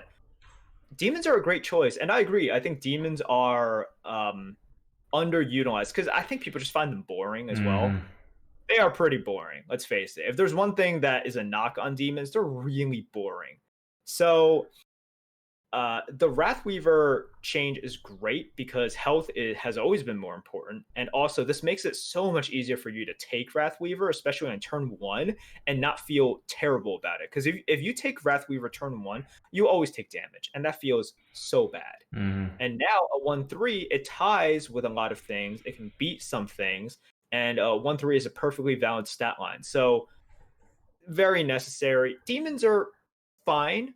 This is a good change. This is like a really good change. What you always want to do is help people start the snowball rather than improving the end like game engine kind of thing, right? Like you don't need to improve Mal'Ganis or Imp Mama. Like what you want to do is say, "Oh, Wrathweaver, I want to make it easier for you to commit to this." Yup. Okay. Next, we're going to. I don't want to talk about pirates yet. Let's talk about mechs. Iron Sensei used to be tier 4, now it's tier 3. Yay! That's like very insanely good because on tier 4 it was still good. It wasn't an always pick when you get it, but if you get it early, it was good. Now you're guaranteed to get it early, and when you get it, it's probably on average 2 turns earlier. It's so freaking good. I'm ridiculously happy to see Iron Sensei because now that you get it on tier 3. I had a game as Daryl where I was able to dance on 2 Iron Senseis, and I just like statted up, and I used the extra stats I gained in order to level up. And eventually, that Daryl game I ended as Goldrin Beasts, and I got first place with that. But Iron Sensei being earlier on makes mechs just feel better, and it gives mechs a little bit more oomph in the mid game, which is exactly what you want to do. Yep. Mechs are a great mid game comp. Let them be strong in the mid game. You should never be afraid of something being just a little bit stronger in the mid game. Pirates. But so I love this change from Iron Sensei, and you just see it being used again, whereas before it was never used. Yep. And so I think there's more changes that need to be made to mechs. It's still underperforming a bit. Generally, tempo is underperforming a bit, quite significantly actually. And there's a couple useless units or like just really odd units that still remain in mech. So I'm interested in when they revamp like a quarter of the mech units. Same with demons for that matter, to a lesser extent. Like they're not done tweaking these. And I don't mean like just tweaking like mana costs or like tier costs or like numbers. I mean like actually replacing some of these units. All right, I still don't want to talk about pirates. Crap, let's talk about pirates. Okay, pirates. Pirates have 3 changes. The first change is Yoho Ogre goes from tier 3 to tier 2 and loses 3 health. So it's now on tier 2. It is a 2/5 unit with taunt, and after this minion survives being attacked, it attacks immediately. Any particular thoughts on that? No. I mean, once again, this is another one of those things where they're starting the snowball earlier, right? They're incentivizing you to pick up pirates a little bit earlier because also Yoho Ogre was always bad at tier 3. Like 2 attack wasn't that great anymore. Yeah. And if you had 2 attack, you better be like Bronze Warden good, where Bronze Warden is not like a 2/8. It's like a 2/20 when you buy it at that point. It's just so huge. So This is a good change. Like 2/5, a 2/5 taunt stat thing for tier 2. You're just gonna buy it at sometimes, and Yep. incentivizing people to buy like underused tribes is always a good idea. Yeah, and on top of that, it's pirates, right? They should go fast. Pirates never went fast. It lived on cannon. So when you took cannon away and they didn't replace it with any tier 2 unit, it was like it kind of broke everything. So like I don't think pirates are fully put back together yet. They still need something, but at least now they're like at the same like speed where they're supposed to be good. They're better at. And dropping from tier 3 to tier 2, like it accomplishes that.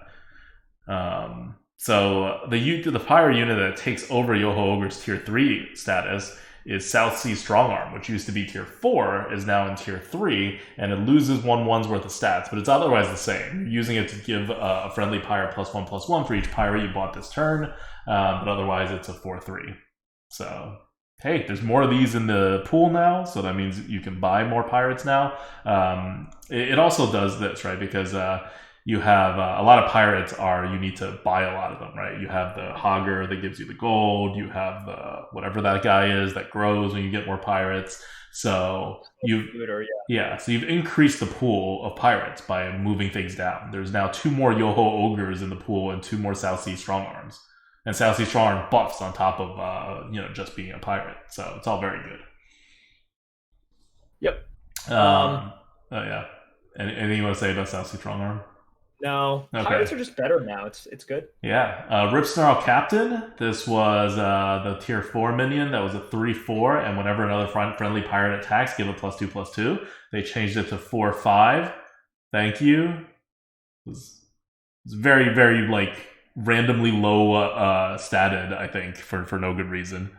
Well, Ripstar Captain was always really good if you got him like as soon as you hit tier 4, right? And you had a board full of pirates because it's just like 2 to like it's just a ton of stats. But yeah, it was always so weak. It was always so weak. It just got poked and it died. So this stat increases really welcome because like anything small, like it can make a huge difference. And yeah, I'll just say that we can move on. Yeah. Okay. So pirates overall on par with other tribes now, or still the worst, or what's up? They're still not good, but you see them being used a lot more. And here's the thing to remember about pirates: if you are playing pirates in the mid game, what you can do is you can aggressively tempo out, start killing people. What you want to do is scout, because once you're scouting, if you see someone and their menagerie or their elementals or their murlocs, you know that you can't stay pirates forever. So you need an out, and usually the outs are Amalgadons. So you want to turn that econ game into, in the end, like half pirate, half Amalgadon comp. And if you're going infinite pirates, that's fine anyway. So it's more so saying scouting is important.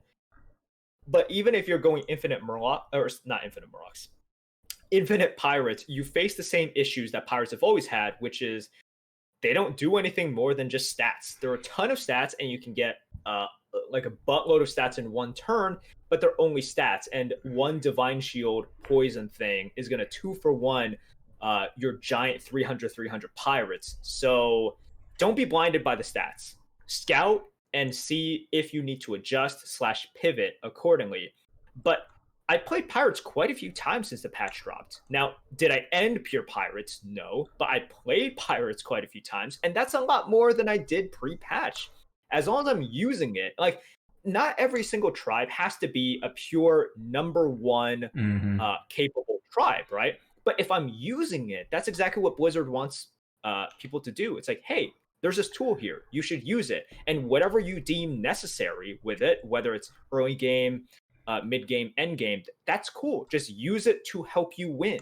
And that's what pirates are doing a lot actually now. So I love the change. Is it perfect? No. I think they have to rework pirates still a little bit, but this is much better than before, where literally no one even used pirates. Like, it wasn't even a tool. And right now it's a pretty handy tool. Yep. Okay. So now Elementals got nerfed again. As widely expected, because Merps aside, everybody else thought Elementals were OP. Oh my god. Major Domo did not get nerfed, but some of the other ones that we thought were going to get nerfed did. So I'm going to run through them. The first one is the obvious one, Genie. Rather than like just nerf Genie down, they moved Genie to tier 6. What do you think about that? It used to be at tier 6 with more stats, Yeah. and then now they just moved it back up and say you're not keeping these stats. Look, we know how Blizzard quote balances. They like to balance with a heavy hand, and what they usually like to do is say, okay, you're overpowered. Now we want to intentionally make you a bit underpowered. And that's their philosophy, and that's fine. You know, I'm not saying it's right or wrong, but this is the way that they're doing things. A lot of times people don't mind because if something has been overpowered for a while, they're okay with just not seeing it that often, right? So are elementals still good? Yeah, elementals are still good. You're still going to see it. They're still decent even with the other nerfs. And let's just introduce them right now, right? Like Lieutenant Gar lost 3 attacks, so instead of an 8-1, it's now a 5-1. And Little Rag went from a 6-6 to a 4-4. The Little Rag nerf doesn't matter at all. The Gar one is pretty huge. The Gar one is pretty big because yes, we're all used to seeing the Gars that are like 50 attack and 400 HP, but on the first couple turns where you get the Gar, in which you might not have the Little Rag, which you haven't buffed it up yet, the difference between 5 and 8 attack is huge. It's astronomically big. So it gives you less time to get there. Now you might die before you ever get the huge elementals. So I think elementals are actually in a pretty decent spot right now. You'll see a decent amount of them, and what you won't see a lot is the huge double Little Rag or golden Little Rag buffing compositions. A lot of times you'll see Nomi more often because they didn't exactly nerf Nomi, right? You'll see Major Domo Nomi elementals more so than the Little Rag, Gentle Genie. Is anything else left at tier 5 for elementals besides Nomi?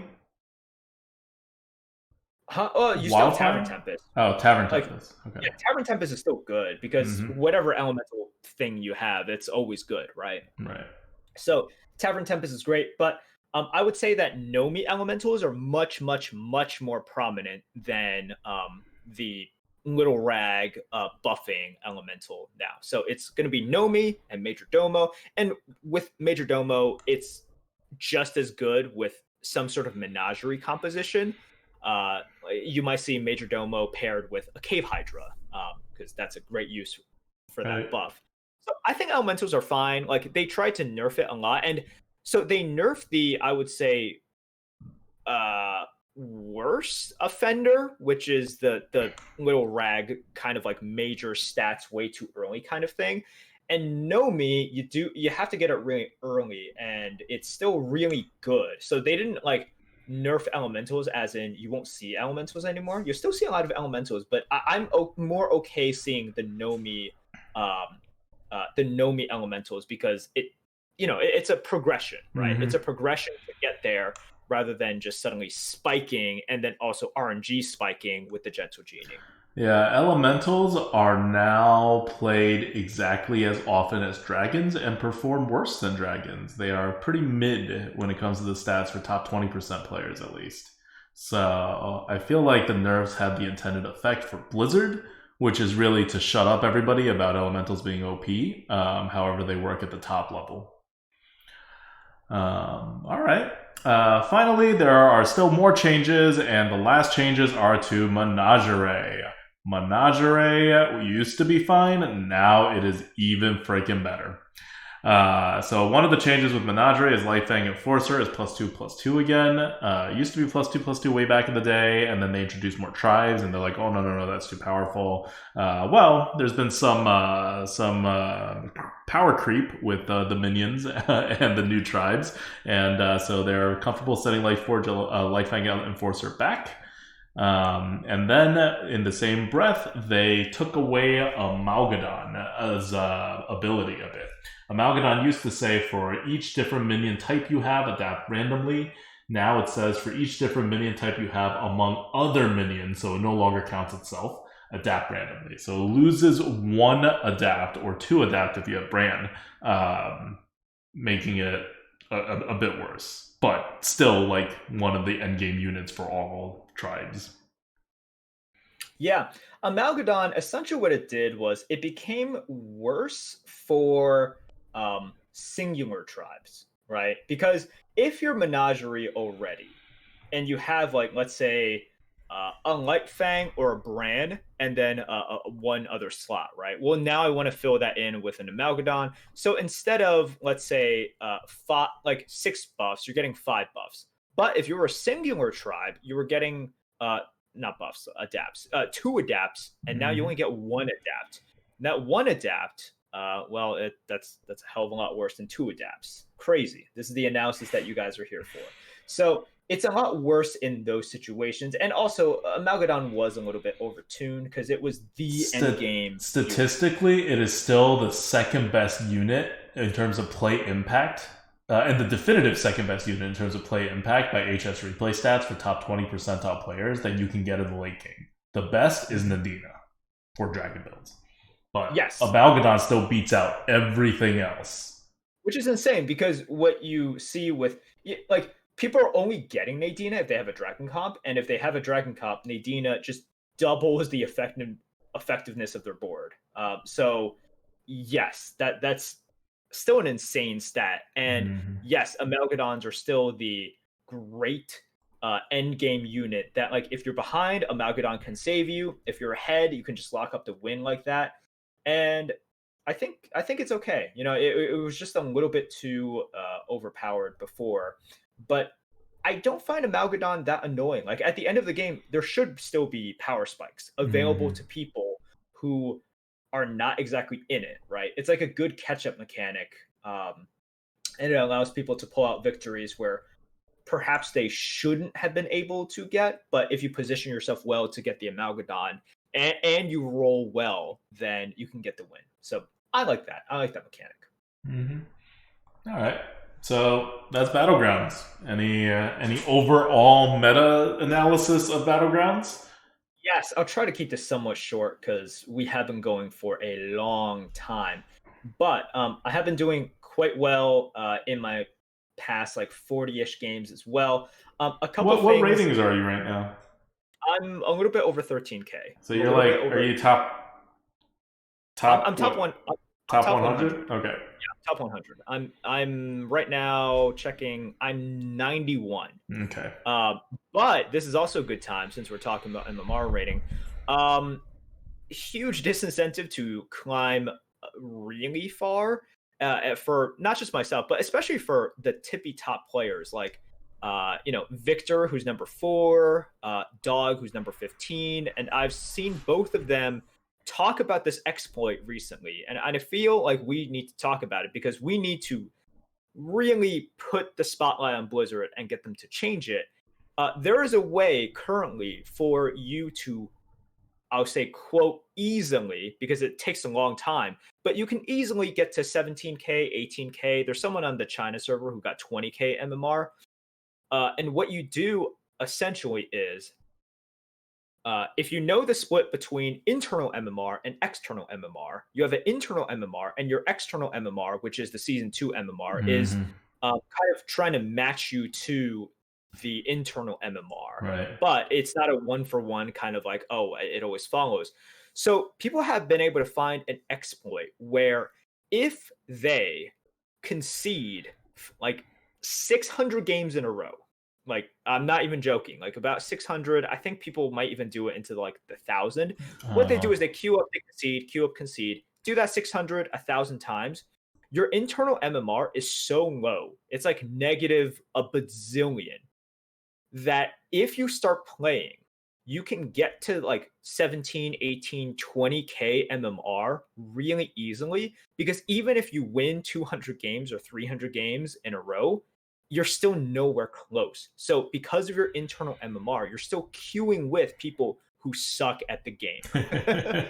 You're queuing up against people who are still really bad, but with the error, the disconnect in internal MMR and external MMR, they're still giving you lots of points. So this external MMR says, you're really great. And yes, that's true. But it's because the internal MMR doesn't move fast enough to sort of like boost you because of all the consistency. So you basically, they need to build in a floored internal MMR. Yep. They need to be like, look, if you're at negative like 3,000 MMR, that's just going to be like the worst you can possibly get to. Like, if you are below that and you think we're matching you with players who are too strong compared to you, well, whatever, right? Like, you guys all suck as far as we're concerned at Blizzard, and you guys should be playing against each other. Yeah. So that is the exploit right now. And on the NA leaderboards, the number one player, his name is literally Test MMR. I love it because it's so blatant, right? This person is not out for glory, is not out for it is like, hey, Blizzard, look at this. It's like doing something. I am trying to exploit your system. You have been exploited. Please fix this. Yeah. And I love the fact that, and I believe I know who it is, like, because I heard kind of like rumors about who it was, and it's someone in Victor's chat, but I don't know for certain. But it's fantastic because now the number one person on the leaderboard's name is Test MMR, which means, which invalidates all the MMR. Yeah, this is my entire purpose here, and I did it. So there you go. And yes, it takes a ton of time, but this invalidates kind of like anything, right? For example, you see Victor, he's at number 4, he's at 16k MMR, and he did it the quote fair way. And there's someone who spent some decent amount of time, but much less time than Victor, and is able to easily surpass Victor. So, what does that say, right? There's just no way for you to take it. It says the Test MMR is clearly a much better player than Victor. Like, obviously. Did Victor do it? No. Test MMR did it. Test MMR did it. So, okay. That's regarding the leaderboard. Give you a few tips for the meta. This is now, ADWCTA, you might want to close your eyes, cover your ears. I've heard it. I'm sad. This is definitely not your meta. What you want to do generally is, or what I've been doing, and I tweeted it out. You can see kind of my win distribution for the past 40 games, and predominantly I'm getting first places. And I've been minimizing, knock on wood, the 8th places, but sometimes they're there, but predominantly I'm getting first places, some seconds, and I'm playing greedy. I'm playing really greedy. I'm greed leveling, and I'm using my HP as a resource however I can. And what I'll do a lot of times is I'll even hold made triples in my hand and not play it, just so I can level on the next turn and then get the higher tier unit. So one example, and something I've been doing a decent amount with Maev, is I will get a triple, or a triple will pop out on the turn that I can level or tier up to 4 to find a 5, but I won't find a 5. Because these days, 5 drops are not as good as 6 drops now. We were in a 5 drop meta like a couple metas ago, and everyone was just like, oh, just triple into a 5. 6s are terrible. It's the opposite now. 6s are much better than 5s. So with Maev, what I'll do is I'll take that damage on that turn. And that's controllable damage, because at that point, unless they shifted into something crazy, or they're Galakrond and they got an early boat and they deal 30 damage to me, but I'm not mad about that. Unless that kind of thing happens, you are taking a controllable amount of damage, but it gives me a higher chance to win. And if not win, I think of it this way. You can miss really heavily on the 5s, as in they're not good tech units and they're not good tempo units. They're not good scaling units and they're not good tempo units. Mm-hmm. And I can't afford to miss like that. Whereas on 6, it's really hard to miss both. Yeah. Like, Yeah, sure. There's like Kangors when you have no mechs, and some other bad units like Nadina when you have no dragons. But I'll take that gas corridor. I'll take that boat, right? So even if I miss on a scaling unit, I still have the super tempo units at that point of the game. So with Maev, I'll hold that triple in my hand, and then the next turn when another triple pops out as well, I go double sixes. So now I'm like, okay, I can finally pop off. And because I'm taking that damage, if there's an early ghost, I'm facing that ghost first, or I have one of the highest chances to face that ghost first. Mm-hmm.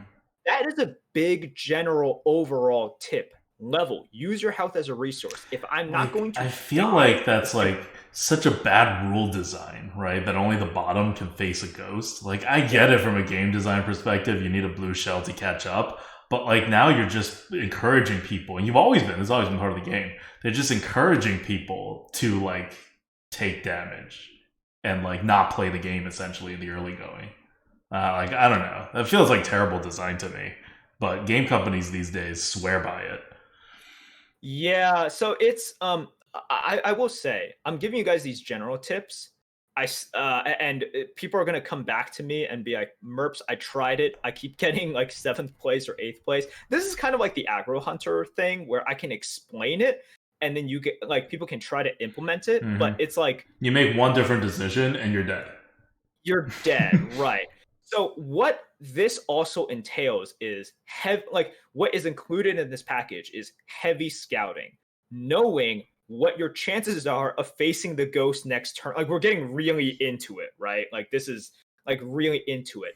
Also, you need to know exactly how your hero plays. For example, people see Wag Toggle and think, oh, like she can get first place. Nope, I'm not going for the first place with her. I'm just going for the 2nd place and taking my like 50 MMR and moving on to the next game. With Galakrond, Maev, Elise, Millhouse, like these heroes, I'm going for the 1st place. If I have a Rag, I'm going for like the 2nd place or 3rd place. Know the limits of your hero and play towards them. If I have like Jandis, it's 1st place. Oh my god, Jandis is such an easy 1st place. Like, if you know how to play her correctly and with the tokens, so easy. If you have George, you could get 1st, but just aim for the 2nd, and then whoever attacks a ghoul against you, you just lose. In the end, that's it. I mean, you do what you can, right? You do what you can, and I feel like that's really important. Whenever I see Georges try to aggressively go for 1st, I'm like, that's dangerous, dude. And whenever I see a hero like Galakrond settling, I'm like, what do you do? Like, this is just negative MMR, right? Like, you're making decisions that aren't really playing towards what your hero is best at doing. Now, if you just miss with Galakrond while trying, okay, that's fine. But you got to try with Galakrond. Like, if you're never trying with Maev and Galakrond, for example, then you're doing it wrong. So knowing that is important. Scouting, super important. You need to see what other people are doing, such that a lot of times people get tunnel vision and be like, okay, I just got to buff my elementals. I just got to buff my Murlocs. I just got to buff my Menagerie. When in fact, starting from the mid game, every single turn, and shout out to Lee, like, this is something that if you watch his stream, he asks a lot. He'll start asking very early, do stats matter anymore? And to a lot of people, they're like, wait, stats always matter. No, stats don't always matter. And you need to ask yourself, starting from the mid game, do stats matter, or do I need to start finding direct specific counters to what everyone else has / the field? So that's really important. And all this is really important if you want to play in the style that I have basically told you guys, which is super aggressive leveling. It's like, whenever I came out with the aggro hunter guide, the what is included in there is like careful hand reading, analysis of exactly how much damage you can deal in the next turn and the next turn to set up perhaps 2-turn lethal, leaving their board up and knowing that, okay, they're only off by 3 damage, but I can't care, and knowing that, going face is the solution. Sometimes trading to like make sure that like, they're 5 damage off lethal instead of 3, but leaving you a little bit, unsure of whether you can get them lethal. It's like these things. So I'm trying to protect myself for when people are being like, Merps, I level all the time super fast and I just die. That could happen. Okay? I can't promise you anything. But if you want to get higher up in MMR, that means you have to get first places. That means you have to use your health as a resource. And this is a meta in which you can do it smartly. Like, because there's no stupid genies on, tier 4 grabbing rags immediately. So you can do that. That's the thing I hated about the genie meta, because you could try to do it, but there was it's like an arena where there's literally no way for you to read your opponent's hand, where there's no way to predict how much tempo people can do on the next turn. You can't do something like Aggro Hunter. But once we get back to more, basics, your ability to read, that's when strategies like this in BG still work. All right. Okay. So my goal, because I think this is actually not a bad benefit for me, because I'm looking at the top heroes, and a lot of them are boring heroes. A lot of them are heroes that don't do a lot of stuff. They're heroes like George. They're heroes like Togwaggle. They're heroes where you just kind of do your thing, right? Like, Wagtog was the most boring hero ever. Yeah. She's so boring. Yeah, like you have Wagtoggle, you have Elise, even something like Millhouse is pretty straightforward, actually. Rag is pretty straightforward. Lich King's pretty straightforward. I think Millhouse is one of the hardest heroes to play optimally. Yeah, but he's pretty straightforward. Yeah. He may be hard to optimally play, but getting to like 90-95% of his value is super easy. Compare that to like Jandis, for example. Okay, well, Jandis is tough. Yes, I agree with that. I don't. No, okay. I mean, I do decently with Millhouse, even though Elise is more straightforward, right? Well, obviously, Millhouse is not as straightforward as Elise, but Millhouse is still like, not the level of like a Galakrond or like a Jandis. Galakrond is pretty straightforward. I guess I just hate Galakrond. He may be very straightforward, but I just hate him. Sure. I'll obviously play with him because he's so good now, but he's real good. It's annoying. But yeah, like I feel like there's just a lot of heroes in this list that I feel like would be pretty normal, and there's actually a lot of comps that are functional now. Like what I really needed was for stuff like, like pirates and mechs and demons to like not be totally dead for me to do what I do. So I feel like even if I don't have as much success as your strategy, my strategies are always way easier. That's the point. Is to kind of create a low skill ceiling and still be able to get good results with it. So I think I'll keep at it. Maybe wait for one more patch, depending, because I have so much freaking algorithm things to do on this tier list for Arena. But yeah, it feels like outside of Wagtoggle, which is not destroying the meta because it's Tyrion essentially. It feels like a pretty good meta. Although I don't know, I'm kind of getting scared of Blizzard balancing on these, because at some point it was like, oh, they just released new heroes and there's some kind of like reasons to it for being overpowered, and then that they may nerf them and whatever. But stuff like Galakrond and Elise, that's what scares me. Like those are heroes that you knew exactly what you were doing, and you're just like, well, this is the new normal now, and that's scary. That's very, very scary, because you have other heroes that you were like, it wasn't that long ago that they added something like Caltheus, and he was at the very top, or like second or third, and we were all like, okay, that's fine. Caltheus is fine to be second or third. Well, Caltheus is below average now. So, like, you can't keep doing this. Like, you got to stop somewhere. And I feel like the Blizzard's already gone over the line. And if they think they haven't, this needs to be the line. You cannot go above this. I don't know how to fix these heroes, but you got to do something with it.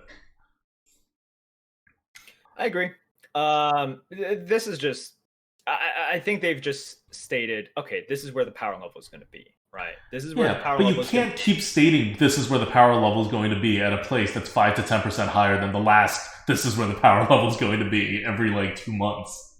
It's fine as long as they stop at a certain point. Yeah, but they never stop. And it's when you're buffing old heroes above the line that I'm like, oh, this is bad. Because new heroes, right? You could legitimately, maybe they couldn't test it as well, right? And they're obviously very open to nerfing. But for these old heroes,